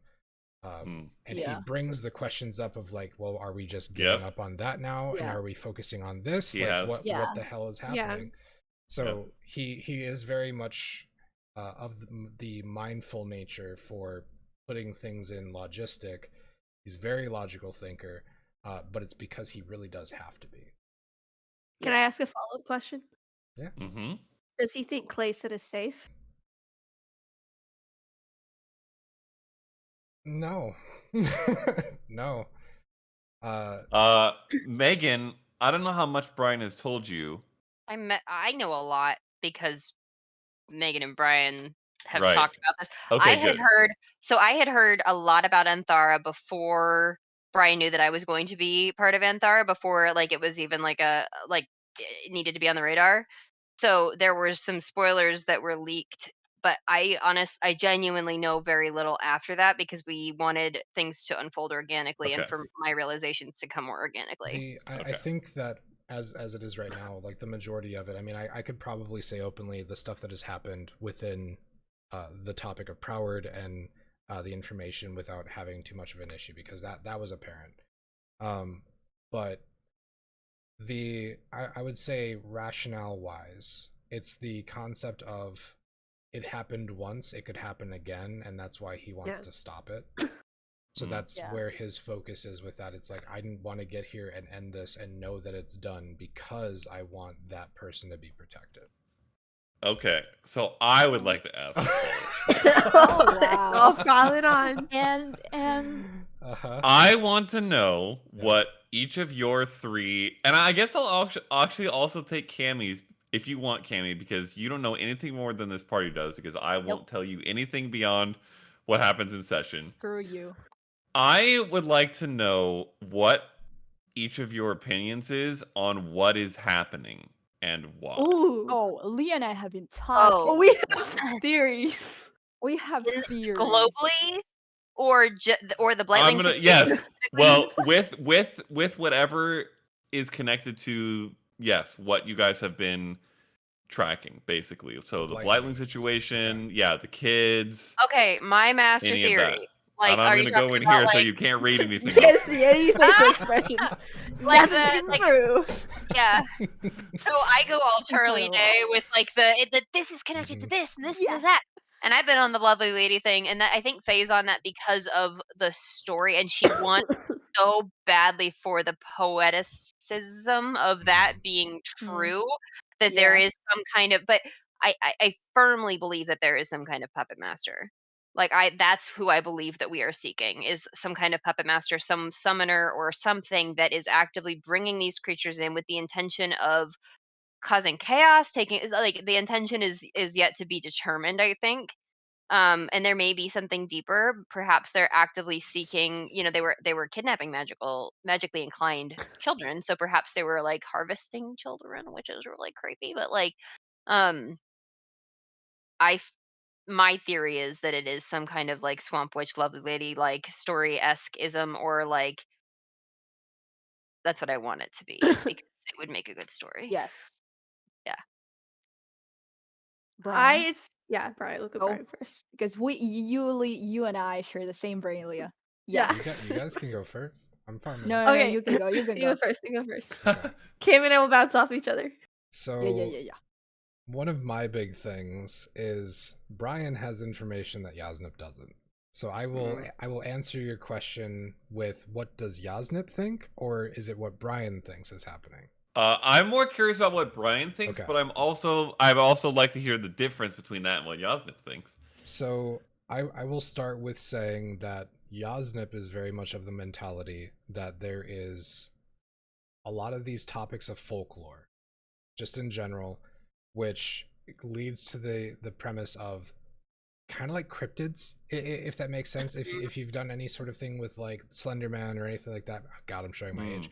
Anything with Yeah. those individuals that have kind of dominated a lot of the situation, is that a lot of the stories that he was reading, whether it be about Brightwing and her people or the creatures in the Dark Lock or anything like that, he's very much of the mindset that these are all playing out almost like it's the whole typewriter situation where somebody's hitting the keystrokes in a book and those things are coming to life, whether it be from some sort of a divine intervention or I'm saying that mainly because of what happened in Descent to Avernus, but whether it's some sort of a uh, interception of information from that aspect. So he's very much of the mindset, things that I've read in books are happening, and that's kind of where he's stuck right now.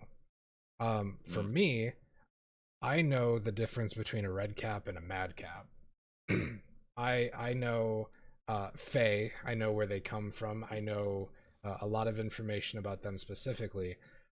I think, and this is kind of the limit, whether it's a hag or some other sort of Fae creature of a larger domain, is abducting kids, not to eat them, not to kill them, not to do anything like that, but to do, I'm not sure what.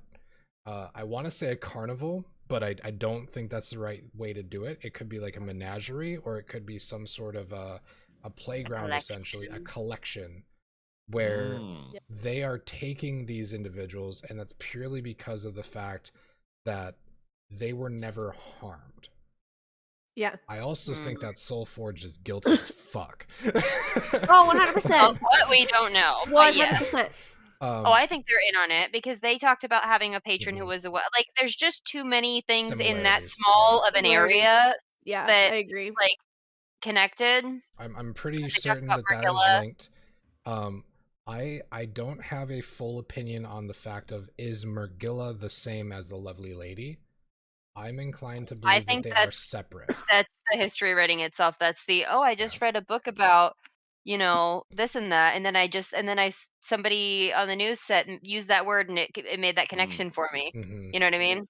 I think that they are potentially separate entities. I think that the Fae influence through the Dark Crawlers, the Blightlings, whatever it might be, and the fact that the Red Caps are here is a And the introduction of Displacer the Fae, Beasts. the Displacer Beasts, Yeah. and Well, all the hold other on. different potentials. Yeah, The the Red Caps mentioned monk, Margilla. Yeah. the monk that we talked to though, way back there, told us Rylus, yes, thank you, talked about the Fae, like there having been Fae magics involved. Mm-hmm. Yeah. The link to the so creatures in the forest that have similar properties being linked to the Feywild. We also saw displacer beasts, Mm-hmm.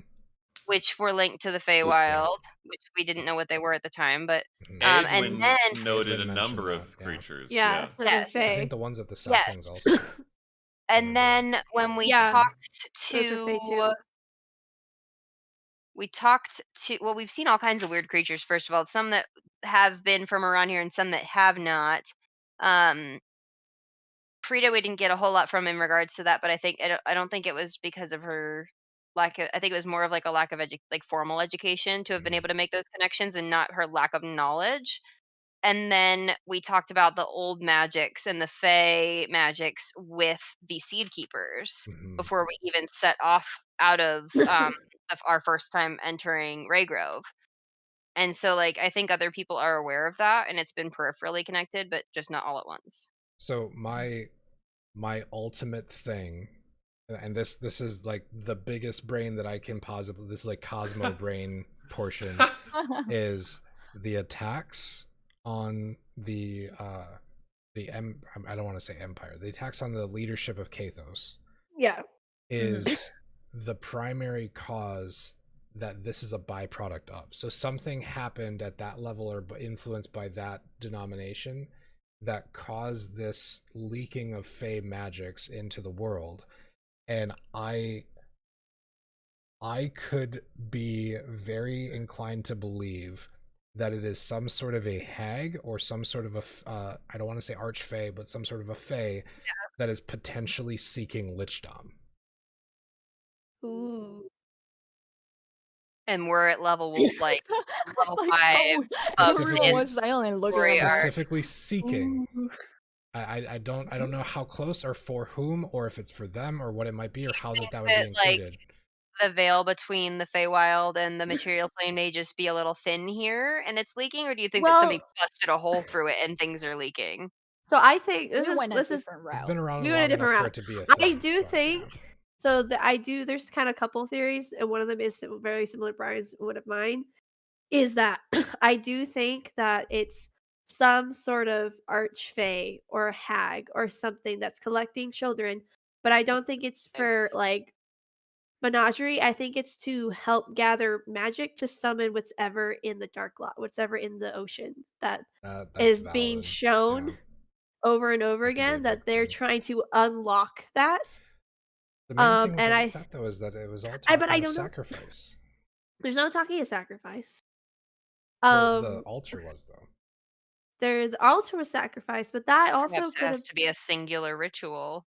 yeah, So maybe sacrifices won't work. We're gonna try something a little bit more yeah. Hmm. arcane.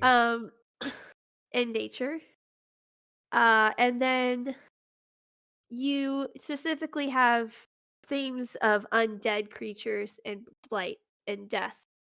And I feel like I don't know if that is her, like the shadow lady, whatever, it's magic, or is that just a byproduct of things? But the fact that she specifically, if we think it's her, lured Brightwing away with something that only Brightwing would be tempted by, and by herself, I think is pretty big because it shows that I feel like she sees Brightwing as the biggest threat.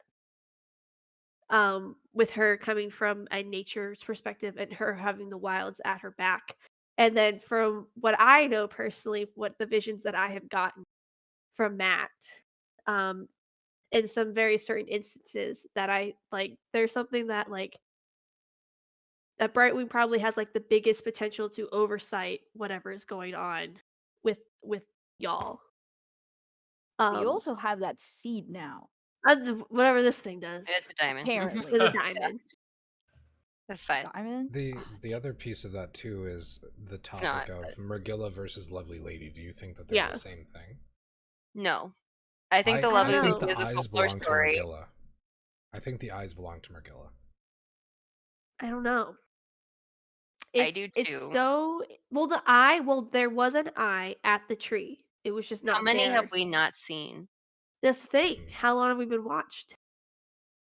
Well, and is Mergilla yeah, shush. Is Mergilla the one that has she been observing us for so long that she knew that about you with the bird and Yeah. then lured you out and specifically to watch, and then like we saw the eye in the other tree and we're like and that's when I like was like no, and then we saw the one in the cave and we No. broke that one. We Yeah. haven't seen one since. It doesn't mean they haven't been there. Yeah.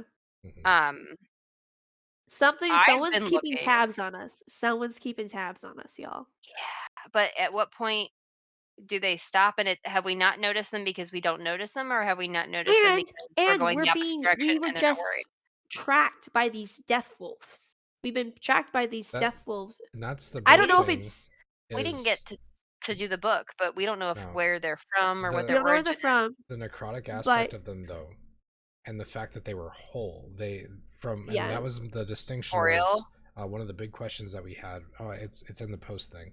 But one of the big questions was, with all the wind happening, this necrotic shroud yeah. type of thing that's coming off of them was, are they whole? Are they undead? Yeah. Are they whatever? Oh, And yeah. from what Matt was saying, at least from what we saw, was they weren't bony, they weren't anything like that, like the plants. Which brings up another question about the damn plant. The plant monster that Yeah. was taking And the bodies undead from the bodies cemeteries. from the That previous was one. disgusting. With the dwarf. That was Ugh. disgusting. Because we are Yeah. But very there's much stuck between the topic of undeath, Fae and unlife, fae, yeah. and decay. So we have something that is trying to kill life and nature and abduct magic. We have something else that is raising death and things that are dead. And then we apparently still have something that is unlife, which we haven't necessarily encountered yet, where things are still clinging on to life, potentially, as opposed to undead. Because that was one of the distinctions that we asked was, would we consider this to be the same as what was happening potentially to Thurin? Is this unlife or is this undead? And we've always gone to undead. This is something that has been dead and has come back. It is not something that is almost dead and is clinging to life.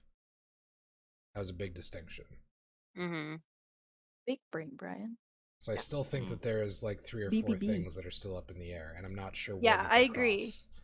But I am I think And very I intrigued. don't know if the stuff in the kingdoms apply here. Is this just a byproduct? Is this another bigger plot going on? Is this just like Is it the nuggets, the seeds of the next arc? yeah.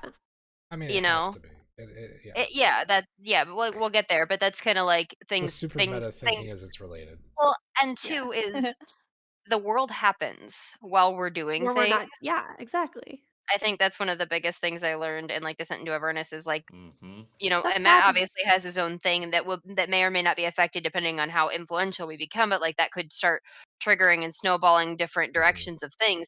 Meanwhile, this snowball is gonna go. We can pay attention and catch up, or we could hear about it on the news. Yeah. Like that's kind of it, you know. I think at the same thing, and I think this is a little bit unfair, and this was Yasnip's aspect, is when we were first told about the stuff that happened with the leadership, I'm like, this is too big for these guys. Like, this isn't something that they can, the espionage and the whole critiques of the rule, like, that's, no. This is this is not our method right now. This I thought the can't be same what we get thing. involved with. Right when everyone like Eclipse and Anduin, and a little bit of Faye, they were like trying to figure this all out, and then Brightwing's like, what do you mean? Like, what do we do? You're killing nature? Yeah. Like this Like what but this patch of grass is dead. is dead. There are sick cows just over the hill. And there was a robbery of There's sick cows here, and I can do something about them. I think was the key thing. Was like, this is our scale. Like, this is something that we can have impact in. So I think it's good to like pay attention to that stuff. Yeah. But know what you're. There was a wagon robbery. Okay, that's way more important than somebody that died that is sitting on some cushion up in, the Capitol. Like, so Well, in terms of what we think happens, I think that like it's obviously very big for the plot. It's obviously part of the evolving of the world, but at the same time, I think that is one of the instances where it's like, this is so that you know what's happening. Yeah. Not necessarily for you to pursue it right now. But it's gonna make sense later. You're gonna get something that'll move you there. Like, it's obvious that we have other things beyond this.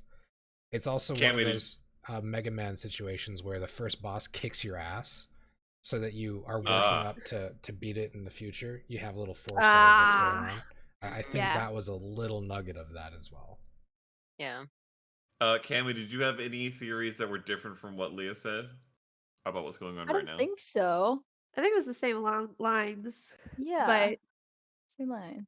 The main thing is like, we think that it's trying to unlock the big monster in the lake or the ocean. That's valid. That's our theory. I Whoever this person is. I have a general question. Do you guys think that we missed something really big with that dragon door? Ooh. We can go back. I mean, I mean, specifically linked to this. So, I guess the main question is, do you think that the twins could have potentially been within that dragon door? No. Because that's the only other thing that we got that entire ride was that dragon door. You think that's where they got stashed? I think it's a... I don't know. I don't know if it's Link. I don't think it's Link. Almost with the one with the words? The wall? The word but wall? It was, yes, the one with it the was, words.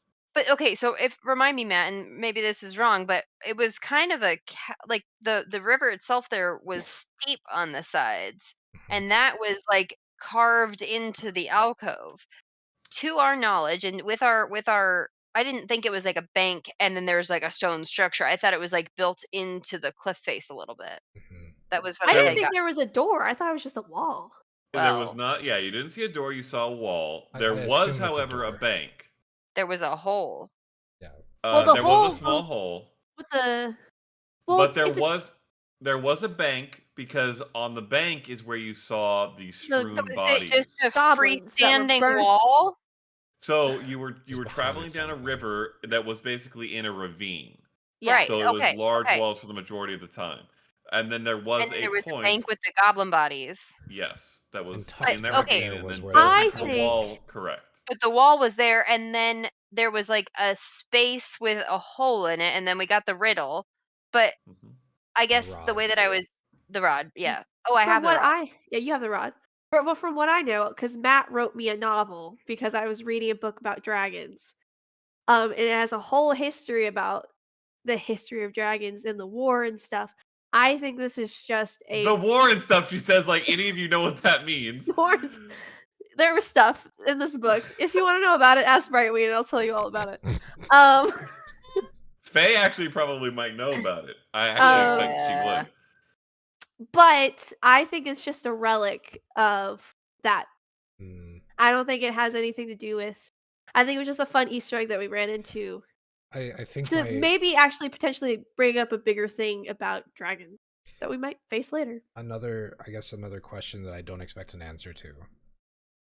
Did we just miss any possibility of a stashing point outside of where the blightlings that have potentially abducted the twins went? Are you asking me that question? I am. I don't expect an answer though. I'm just fielding the question of did we just miss it, or because when A we left yes or no Sawfeld, question, no further explanation. when we left Sawfeld, my expectation was we're going to find another thing just like we found at Proward. Well, And we're didn't gonna we go think and find a the bunch of kids twins? down there that have been stolen or something.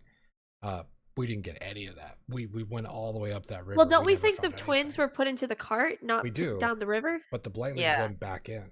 They went back Yeah. into the area and they went back into the river. But we think the kids went on the cart, Mhm. not in the river. Yeah. So, Yeah. but But that I is want to why know where I the blightlings specified. are around Sawfeld. Whoa. Okay. That's why I specified that I didn't think the twins were there because they had a cart and were Yeah. in a ravine on a river. Like they would not have been able to access unless there's a back door. But you know what I mean? Mhm. Like, and we don't know if this is a door or a wall or you know what I mean. Like we didn't know at the time. We didn't have any reason to think that. Yeah. So I think it's the fact of these twins disappeared in Sawfeld. We can assume that they were put on the cart, but we know that the blightlings that put them on the cart or whatever happened at the cart went back. Yeah. Yeah. And nobody really knew that these twins were missing. So how many other kids in Sawfeld are potentially missing? And the genuine question is just, did we just walk past, miss, not perceive Yeah. any And hint is as to this where those kids could be? Maybe. If there and are is any has others. this been going as long before the attack on Proward Yeah. and they're doing a more stealthy version of it? Yeah. Or is this There's also the cows. Okay, also the so cows? that question I certainly will not answer Yeah, to any I- of I'm you. yeah. not getting it. That was me just speaking out loud. Yeah.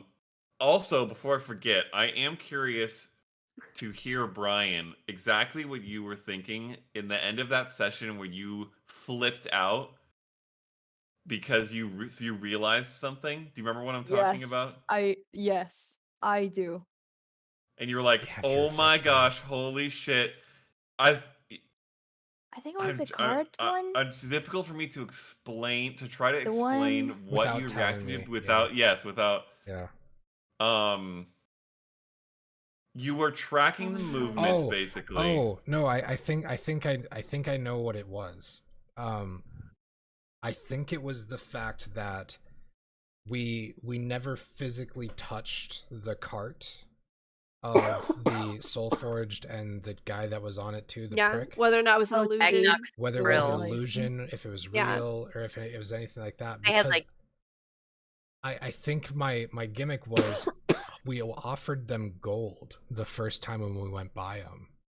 Mhm. And out of pure frustration, I flicked a coin into the cart or something like that. I can't remember what I did. You did. But I just walked away. Like, I didn't think anything else of it. So in my head, I'm linking it to that individual, and my belief is that the mandrakes were bullshit and it was some They kind just of an went- illusion, and it just went into the cart and it actually like fell on cages or something. Like that's kind of, I think, maybe Wow. where my head was. And it's very much I don't know if we can make references to that. It's very much Yeah. like a different thing in a certain spot where Another famous abduction campaign. happened. Another famous, a famous. I'm hoping that by the time somebody watches this, Facts. yeah, I think that's what it is. I think it's basically the fact of like when we were coming into Sawfeld, they were leaving with the twins. Like I think that's what Yeah. my realization was, or at least I believe That's my what I theory was too. thinking. They were in there. They just walked They right walked- past us with them. Yeah. Can you imagine if And I the had thing cast is- detect thoughts on them and I would have sensed the presence of additional creatures? Yeah. My God. The thing is, Which we'll I get did to a that perception. some point, Megan. We'll get to that conversation. Oh my God, true. I did Um, a perception check on that mandrakes too, and they just looked You're like the normal only one that mandrakes. knows. Yeah, I know. But And okay, thank you for summarizing that. That's what I thought you were Think. thinking. Maybe the next time we might change it if I find out it's a different one. But if that's the incident you're talking about, I think that's That what was it the I think that was the time that I'm remembering you freaking out at the end of the session. Whether or Yes, not that's me exactly too, me what you were too, me thinking, I too. don't know. But to answer your other question, to a degree, I can answer to a degree. Because you guys have expressly stated what you believed happened with the kids, there was a potential choosing point for you as a party right then, where you could have They told followed what you thought was the direction that these kids maybe had gone, or that you could follow the stories of the Blightings. And you chose the stories of the Blightings. because it was the tracks of the cart, or the right? cart or the blightlings. Yeah. That's right. I think the piece that we Oh. rationalized was the fact of tracking one individual cart on, because it was on the road. It was on a It- horse. It was a Yes. It horse seemed driving. to go back to the road. Yeah. well, and it had rained, so It it was had thick. rained, Like the tracks but were obvious there, but tracking how one many other cart tracks? across however long of distance would have been very hard to do. I think Yeah. is the Yeah. rationale that we came to. I'm pretty sure that was your reasoning, but that's the general answer to your question. Is Got it. Damn. Yeah. I figured it Whoa. was You're something like freaking that. right. I'm not I ha- saying that anything in particular was in that cart or not. I'm just saying Yeah, no, valid. There was you just- made that You choice. could have made it. You could have followed the cart. Yeah, Just so you know. and where you guys would be, like, regardless of whether there was anything in there or you had ever found them right now, Mhm. whatever was in there, or the people who were driving it, you would be in a completely different Completely place different theoretically. place. And Yeah. so there was two options, and that was probably the Allegedly. biggest branch point of the campaign so Mhm. far, and you chose the direction you went. So We didn't Okay, even know. Whoa. which tracks do you follow? Carts or Uh, blightlings? I have a less serious Wow. question. hmm Yeah. And I don't know how to phrase it, but what are the odds of us getting out of Kathos and seeing more of your world that you built? Mm. Without spoilering Ooh. anything, and Yeah, obviously yeah, just I'm gonna choose your own pop in. adventure. I'll pop in with this one. I'll say I think it's really likely. I really do. I think it's. He already talked about multi-country stuff. I think it's very likely. When we have a Um, whole map. Yeah. Let's I want to see. go all It's over the extreme. place. You, by the way, I don't know if you know this, Megan, but not everybody had a whole map. I didn't in the beginning. Of course you wouldn't, Okay, you Leah. didn't either. Jesus. Who You did? gave me it was Eclipse. Okay, that's right. Okay, Howler, Eclipse you gave you a only whole gave- map. I For think you those said of that I you- would know, but I didn't have one. This- Yes. I would like to let anyone know. Leah had this portion Leah, of this- I this don't- map. No, it's not even No, just no, that. no. Wait a minute, wait a minute. The funny thing about what Leah's about to say, what Megan's saying, is that Megan's concept of this is completely Yeah, different yeah, from yeah, Leah's concept. Yeah. So, what everyone needs to understand, Matt told us before the campaign even started, hey, I'm about to send you everything your character knows. And it was For like Matt, the stuff. Matt didn't send me a gosh darn thing. Yep. And then Matt's like, okay, you're from this one forest. Here it is. And just gives me a picture of a forest. She with a little just bit of- got the picture of the Ephesian forest. And that's all I got. And I did not even realize how small Oh. it is on the map. It was, Yeah. And that's all I got. It was Incredible. really funny because when You should send me Yasnip and that map. Brightwing first met, Ooh, yeah, I could Yasnip actually. had a hand-drawn map that he's been working on. And I think you looked at it and you're Ew. like, oh, you're like stunned at how far south. Yeah. everything- yeah. I was like, pretty darn big. Let's go. It's Cammy having. Okay, so back to your question. Well, no, I didn't answer Meg's question. Oh, Megan. Yeah, I'm sorry. To whatever degree I can. Let me see here. Would you be pleased? Okay, here's what I'll say. Just roll. No, I am touching Oh. my dice, but I did not roll. Hold on. Megan's touching my I'm dice. rolling your Ah! I rolled a cocked natural one. It's like sitting on top of my other Oh, now you dice. gotta tell us everything. Oh, that's amazing. Yeah. Yeah, tell us everything now. Bad deception check. Okay, so there is not a guarantee either way, is what I'll Oh say. yeah. And this is generally the way that I think both just me as a DM in general, but this campaign as well. You guys really do determine what happens in this campaign. Mm-hmm. To a very large extent, at least. Like, obviously, there are things going on in the world, which you guys pointed out earlier, that are going to go on no matter what. But the things that you decided to pursue and the directions you guys decided to go, like the branch that I just talked about, really change what you may or may not ever see or discover. So there's a very non-zero chance that you don't ever see outside of Kathos, and there's a very above zero chance that you do see at least one of the other realms on Anthara, maybe more. And I will also add this, just because as a 5-year tease. There is more to this world than this continent. Yeah.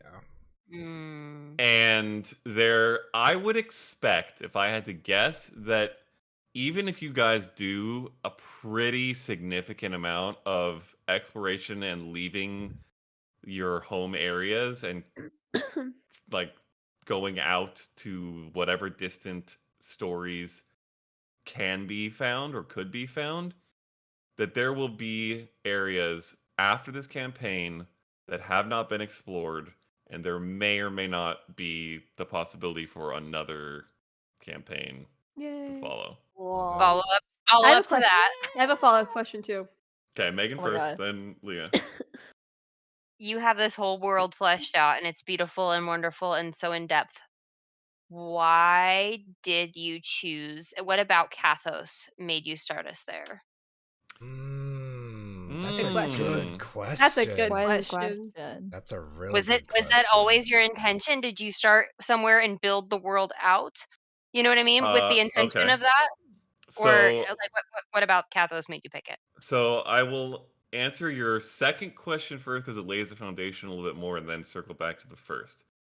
So, the way that I built this campaigns and world was, and Sean can attest to this from 3+ years ago.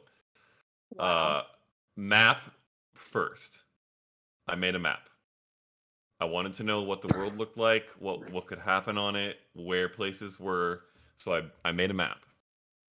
And then from there, I honed in on, okay, where would things likely happen?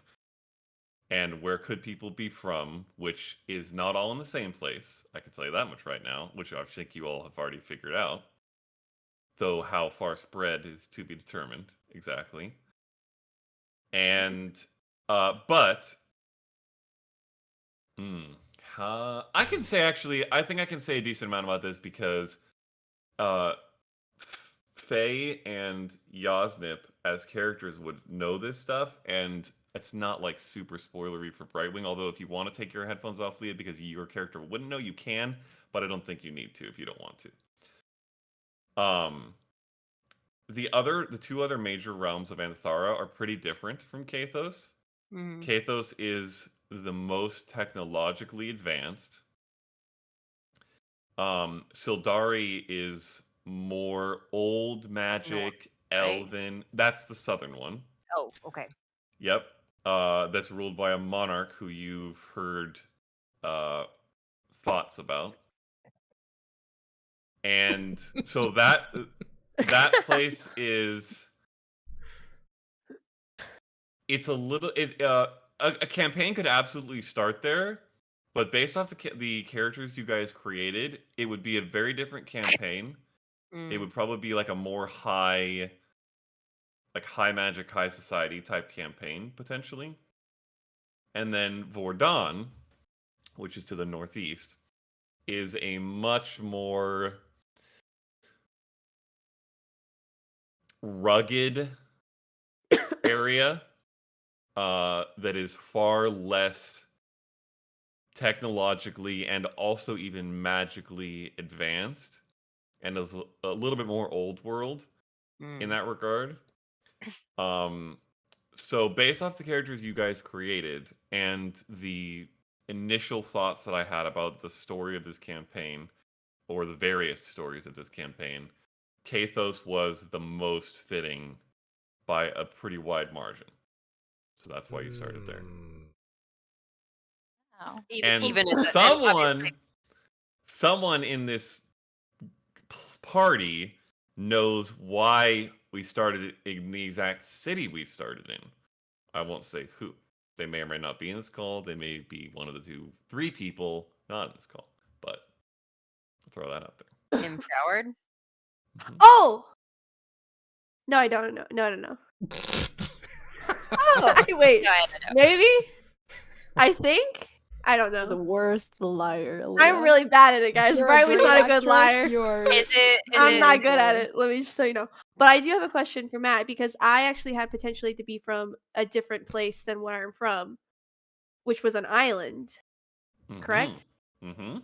Is the island on the map or is it farther Uh, away? so the map that you guys have access to in Roll20, which is the map that Eclipse has, is Yeah. only of Anthara, and Okay. I've clouded the rest of it, which was Yeah. one of my favorite parts about preparing this campaign. Was I decided that I would literally fog of war it so that you guys don't know, and a lot of you had like the fog of war severely shrunk, as Leah knows. But no, I mean, let me just look real quick just to make sure. Nope. Yeah, the island that you theoretically could Cool. have been from is not on the map you can see. That's Oh. cool. I could have been from really far away, which I remember you telling me about. Hmm. Because you're like you could be way really fish out of water, or you could just like be cut off. And I was like, Man, I wish Sean was here. I'm gonna ask him if his character is from someplace on the map that we have. Mm, scene. Yeah. I can TBD. Well, I have. I can tell you what he do. You ready? It's True. true. True. True. Well, I have one question, and that's just where did the inspiration for your characters come from? Ooh. Is that a Well, thing? my Do character. Yes, people... right. Uh, Do people think? I mean, I could start off if you guys want to think. Yeah. Yes. Start us off. Because I started off because the other characters that I have in the world of me, of the other campaigns, they come from the either Leah universe. either backup characters that I had. So when Matt asked me to be in this campaign, I had nothing. I had no Mm. like thoughts of what I wanted to do at all. I really was an open book to anything. And so how I wanted to do something a little bit different race wise because I played gnomes and halflings and humans. So I haven't played a bit of an out there race yet, but I didn't want to. I did, but I was tossing around tiefling and water genasi and tabaxi. I'm glad I didn't pick any of those because that is what everyone else picked. Yeah, I think But Faye's so, kind of the most vanilla. well, when I was looking through She's D&D lying. Beyond about just all the races that you have, I landed on Shifter, and I had never even heard of Shifter. I had never known anyone to play Shifter in anything, Mm-mm. not even talk about Shifters. Mm-mm. And so I read about their lore, um, and the lore for the what I have for her race is directly from the lore that comes from it. I just added to it and changed a couple things. And they say that they look human until they're 10 years old, and then at 10 years old an animal comes to them and they get that animal aspect, and that they have that spirit in them. And that's kind of the whole lore that shifters have. And I thought that was so cool because it's like you're partly werewolf, and they actually have that it's part of a strain of lycanthropy, but it's not fully. Um and you get to play it, and I was like, "That's so interesting." And then I was like, "Well, now what animal do I pick?" I have my race, but I don't actually have the race part. So I went around and thought about it for a long time. I threw around, oh, what was it? Was it a I think fox? I was I think I was going I think it was a squirrel at one point. I was like, "Well, squirrel would Yeah. be cute." Oh, Were you that pecan? was. Oh my I god. think I Oh, think I was throwing around squirrel, Is that a but reincarnation of a potential Brightwing character? oh this my is It was god. actually called Flufftail. Mm-hmm. Flufftail. You Fliptail. never know. Um And so I finally settled on bird, and I don't know why I settled on bird, but I just really liked Was it around the same time that you were playing the bird game? Angry Birds. the bird game. No, the one that you have to take pictures of birds that you play with me. Maybe? I don't know. Maybe. That would be But pretty I wild. Mm. the wilds. But I Mm. Mm. If you guys but knew how I many times she actually does this, a lot. Yeah. It's you fun. would not be surprised. It's fun. It's really fun. Um But I started, and Matt can attest to this. I finally settled on bird, and I gave Matt like a bajillion designs when I Yep. first started. I gave him like a palette, and then I just changed different palettes to different bird colorations of actual real life birds. Um, and then and I hadn't even picked my class yet. I was only going off the design that I was in my head. Um, and for that amount of time, I was either doing gonna be monk, and I was thinking about monk for a long time, or cleric. Um, and then something I found something, and I'm not gonna say it because it is kind of spoiler. I mean, it's not really spoilers anymore, I guess. Her bird. I found her bird when I was Yeah. going through Pinterest. I found this picture of this just beautiful illustration of a bird, and I was like, "That's her story." Everything clicked. Like the reason why she is the way she is, the reason why people treat her the way she gets treated, everything just clicked. And I spent so much time writing, and Matt knows that I spent 2 hours in just his Discord writing, Typing. typing my backstory, and Yep. Yep. Yep. it just all fell into place, and I landed on cleric. I don't know why I landed on cleric, but then we started talking about gods, and the potentiality of like the different gods that I could pick from, and I was just like, no, I think they just have nature as their god. Like that's the whole society. It's not just her, it's everything that they live by. And it just kind of fell into place. And Matt and I wrote a whole society and added it to his world.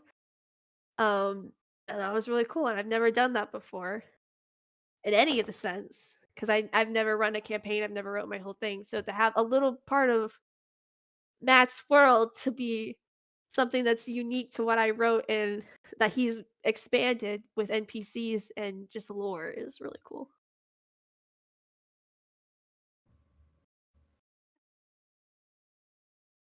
Do either of the other two of you have inspiration? Why? Yeah.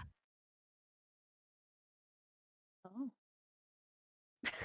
Oh, okay. I was waiting for Brian to go first because mine No, mine I is still have kind to of think about how to say mine. You okay. So I obviously coming in later when they approached me, I was like, "Oh, who else is in the party? Like, what do we got?" Hmm. Because I personally, as a previous DM and as a person who is playing in another campaign that's not very well balanced, I just like to make sure that there are equal like abilities kind of offered. Hmm. So they were like, "What do you want to do? Like, you go first." And even Sean, who was coming in with a new character, said, "I have several options in mind that I've already kind of, you know, have fleshed out, but you tell me what you would like, and then I'll go from there." And I was like, "Well, I would like because I knew fighter, warlock, cleric, and I was like, magic. I didn't resonate with a wizard or a sorcerer. Um, I have some experience with artificer, but I didn't want to go that route twice. Mm, yeah. Um, and I was like, I want to play a bard. Like I really like I didn't know why. I was just like, I'll I play play a a bard. part. Yeah, I, literally. And I was like, I could do that. That's fine. That's fun. I've seen Yeah. people play bards. I hear music. I I listen to think music. I I've think I heard remember music. music. asking about I've it heard of too, where music. you were going through the concept of it, and you mentioned it. I'm like, yeah, do it. No, like, yeah, do it. Like, And everyone was like, yes. And I was like, okay. Let And me look. I had was like looking up I think I was like entertaining different options, but I know that one of my friends and I had just read through the Taldore was it the Taldore Campaign setting. Reborn? Yeah. Hmm. Yeah, the campaign setting, and that's where the tragedy the College of Tragedy Bard is from. Liam And O'Brien's. Yep. well, okay, Pretty cool. literally like as a reformed like punk scene kid, like that was just I was like, yes, and she's gonna be like this goth chick and she's gonna be like this whole thing and like it's developed into more than that and like I think I've turned it into more than that but the bare bones of it were like bard tragedy goth like punk music and I was like I'll build off of that and so that was kind of like the step like the four corners of the pyramid, you know what I mean? Yeah, yeah, yeah. So but it was if basically like where I felt like the need could be and so I was thinking of like distraction, crowd control, face, like all that stuff because it felt like that could have been what was needed. Megan messaged me. I'll say face speaks to my soul. Mm. Yep. Like for real. But she Yep. messaged me. She was like, "Hey, if you have any song recommendations," I just like threw like 30 in the chat. I'm like, "Here you go. All Like, my take them all. playlists. Please use them." It's so okay, but it's like I've tried to like sit there and listen to them and be like, how could I do this? But like what I did with my intro, Mm. and that for some reason just came very easy to me. Yeah, yeah, yeah, yeah, Yeah. yeah. And I actually did that. I was cooking dinner like an hour or 2 hours before the first, and I was so nervous the first time I came on. And I was like, I want to do something special. So in the time that I got off work and the time of the game, I had actually like had that put together. But I literally had that song on repeat, and I was like doing the Mm, thing where you like back up 15 yeah, seconds at a time, and then Yep. like play it Yeah. again and yeah. back up 15 seconds at a time.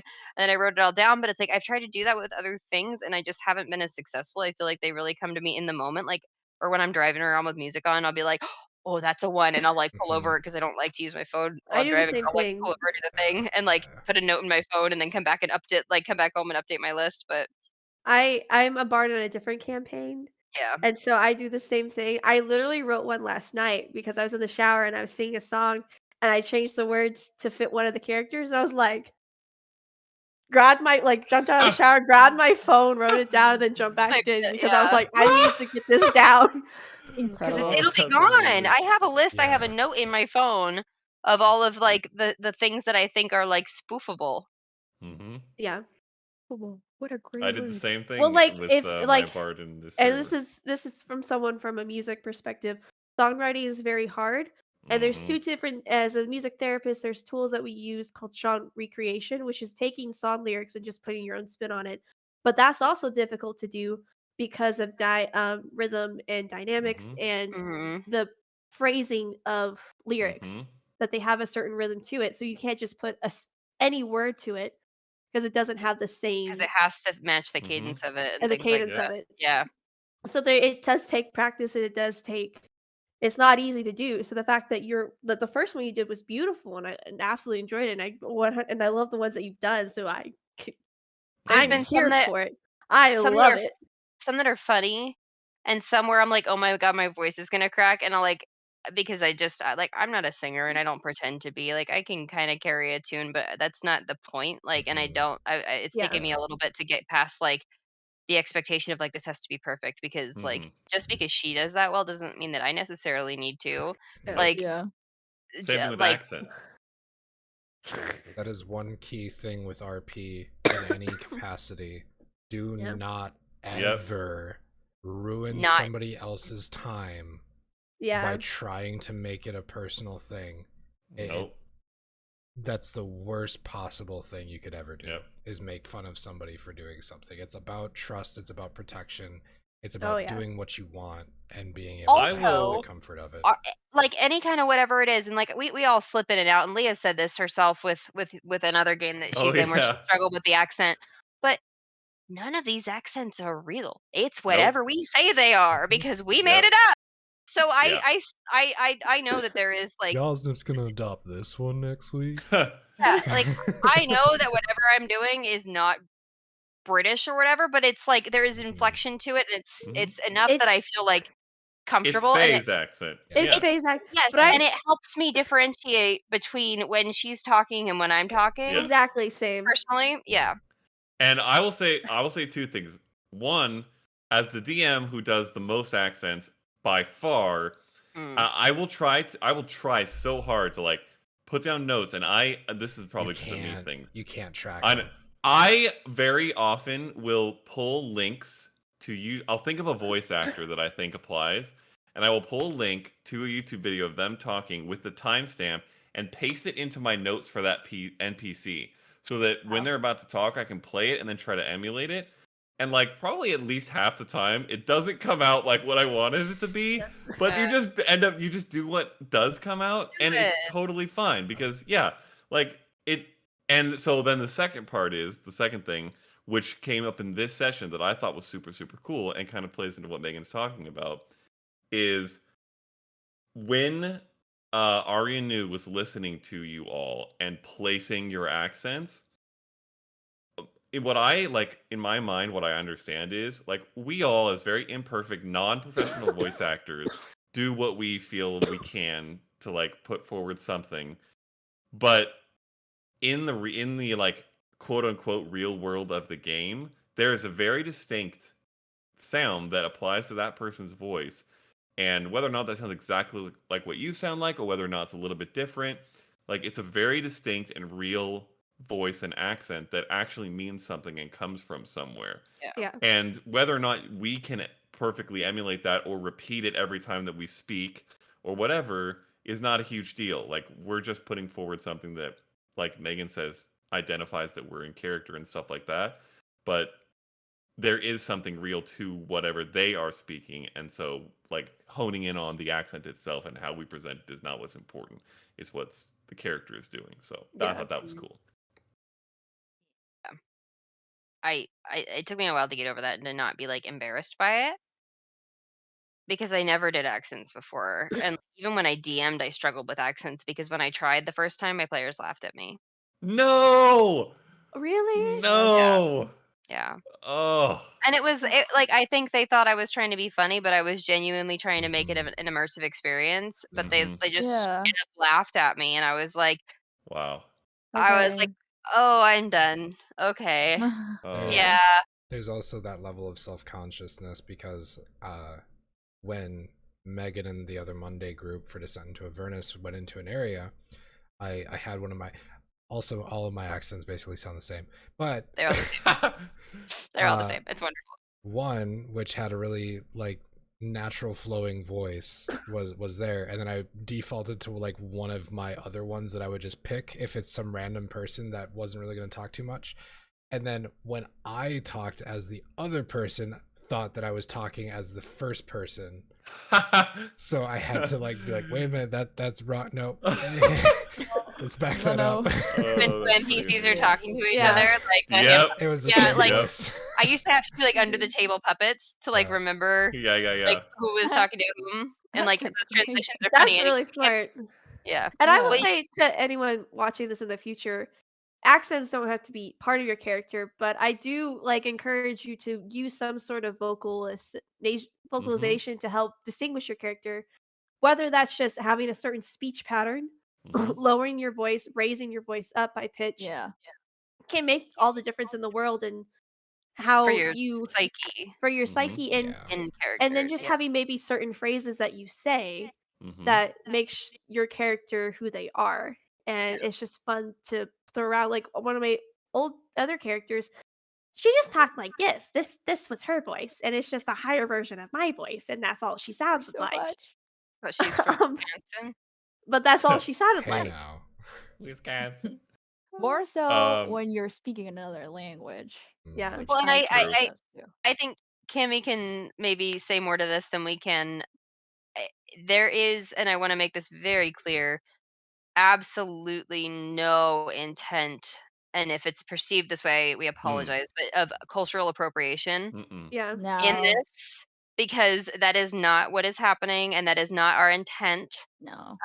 It is an attempt to portray our differences Mhm. in a light that is positive, and in a light that makes us very individual, and in something that we think is able to be maintained through the length of a campaign, not for Yeah. 30 seconds at a time. Yeah. Yeah. Yep. And Mhm. so if it's like, it may just be what's easy for them. Like Jess doesn't really do an accent. She kind of changes her voice a No, little bit, yeah. but she doesn't really do an accent for Eclipse.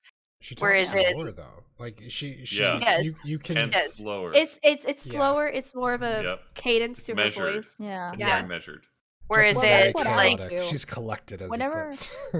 yeah, and Sean and Leah and Whenever- I have something that's more like pronounced. Yeah. I So say that Whenever all I like play, for yeah, go for it, Kimmy. whenever I play, because when I'm put on the spot, English goes away. I'm not bilingual anymore. So the first few times that I did play with a camera with you, Matt, I was so nervous. I didn't know how to even say hello in English. So whenever I have to speak for a real long time, my vocabulary goes from 1,000 words to 10. And I can say like whenever when in Yeah. my brain I can write a Shakespearean novel. So whenever I'm playing, I tend to change my tone of voice. So for Lydia, I had to speak like this because that's the first thing that came to mind. With my other character, with the rogue, I speak lower because they're not a woman. They're not. They're an Aarakocra. They're an You could always just go to the superhero yeah, but I Mm. cannot go that low. You know. Yeah. I And resonate you with have that. to and also I had as to a do Santa as a like 3 vocalist, weeks ago.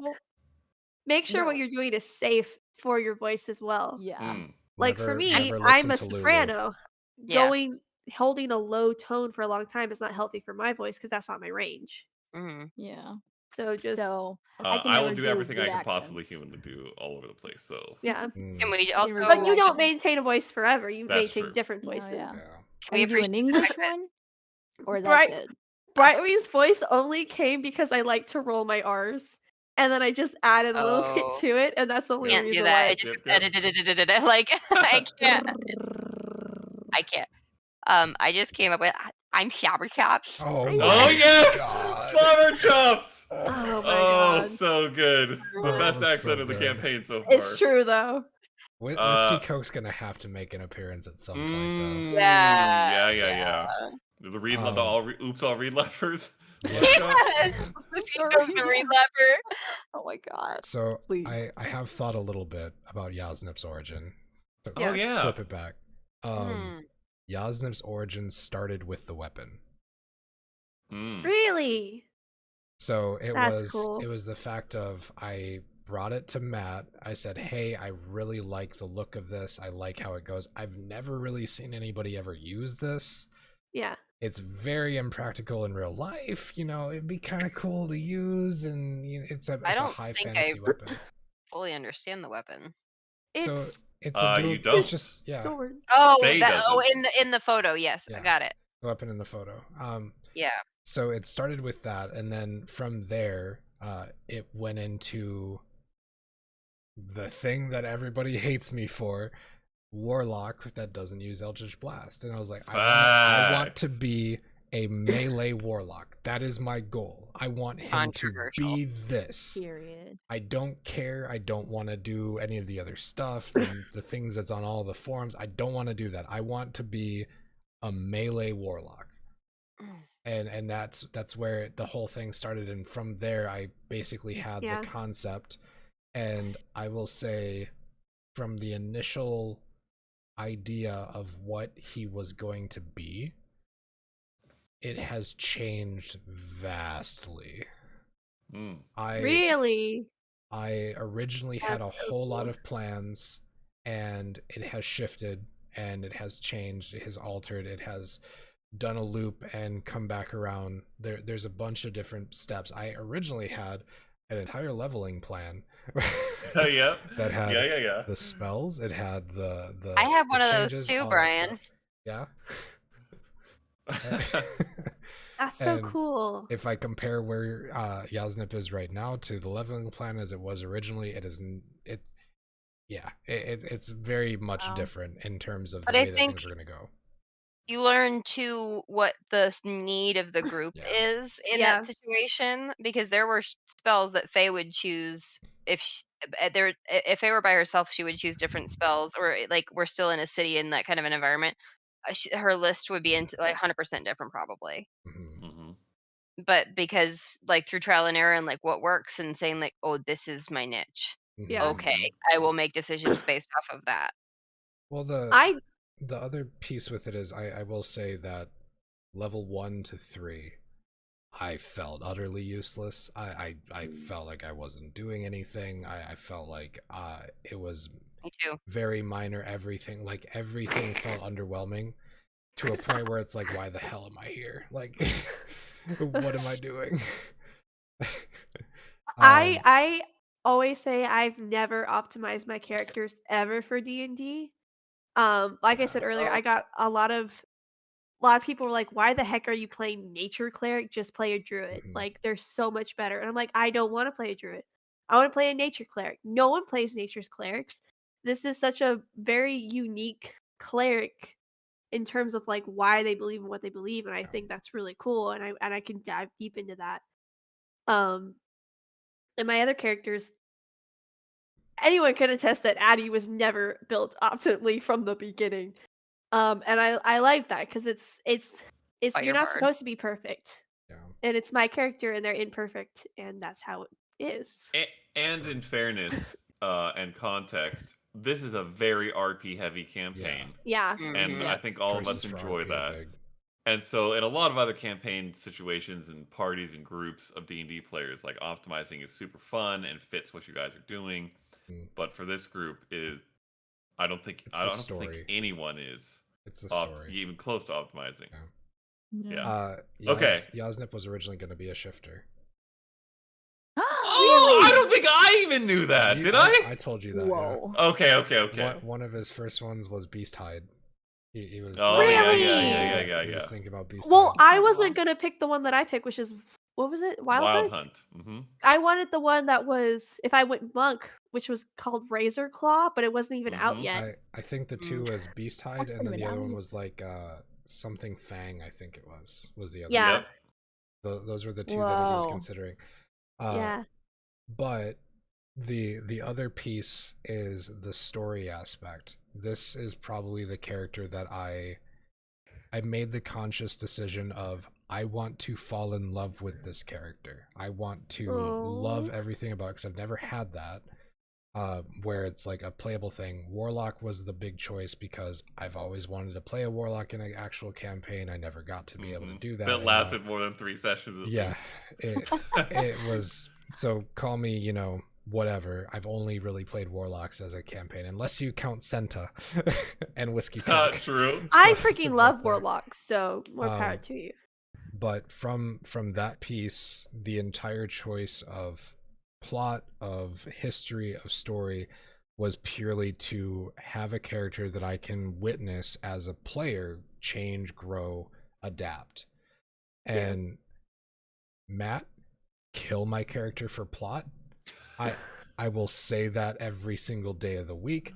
I want to love this story. I want to love this area. I want to love this group. That is why I've decided to make all the choices that I have, and why I will say screw you guys for criticizing me for not taking Eldritch Blast. I've never criticized you. I've never criticized you. Yeah. I I also love picking up stuff and just using it like that. I think that's the fun. awesomest thing Yeah, ever. it's Just so much keep fun. throwing. I got a sling I- off of what God knows what. Like, True. I think we Yeah. should wrap it up because it's very late and we've It almost gone the session's worth of time now. I feel like I don't know. We don't have a clock. with we But- have a clock. 2 hours. Okay, 2 Cammy, hours, if you 15 have minutes. questions still, if you want to do a rapid fire round, and if anyone else No, I comes up don't. with something I rapid don't think fire, I have any more okay, all right, questions. then we'll call it here. Brian, What who's is your patron? character's? Oh, true. What is your character's favorite color? Go. Black. Ooh. Well, we know what Black? Brian's is. It's gotta be or purple. Yasnav's. Like that Yeah. that will never Apple. change. It's always Purple. purple. Yeah, purple's the greatest Yep. color ever. Purple's in the logo. Like, come on. True. I'm gonna say All right. green. Yep, that Of makes course, sense yeah. too. Yeah. All those colors, all those choices made sense. Black, red, and then Yep. probably blue. Yeah, navy blue for Eclipse. Yep. Or yellow. All right. I could see you're liking yellow. We will wrap this up. If you've watched this entire thing, Congratulations. yes, you Also, deserve a medal. why? I have one big request, if we could. Uh-huh. This is something that we do in Storybook. It's been great. Is at the end of the sessions, and you guys have seen them if you've watched this far, we do favorite moments. Mm-hmm. We love hearing them from everybody. People that watch it in the Discord, we go over it after the recording's done, and we go through everything. Leave them below. Put them in the comments. Yes. I Yes. would love to know. Because Yeah. we love to go through that. I know for a fact that there are people who subscribe to this YouTube channel who are not from this server because I've seen the notifications. That's So insane. if you are watching this and you want to leave a comment of favorite moments, or if you want to join the Discord server, you can reach out. But certainly leave it in the comment because We will talk about it and geek out. Yes, Oh, I share anytime that anyone outside of here subscribes or leaves a comment. I have shared it with the group because we all think it's awesome. So, Yeah. We read 'em. but thank you for listening and watching if you did Yay. that. And now enjoy the last 40 minutes of the Last session. Enjoy. And then we will see you in session 22. Next week. Yeah.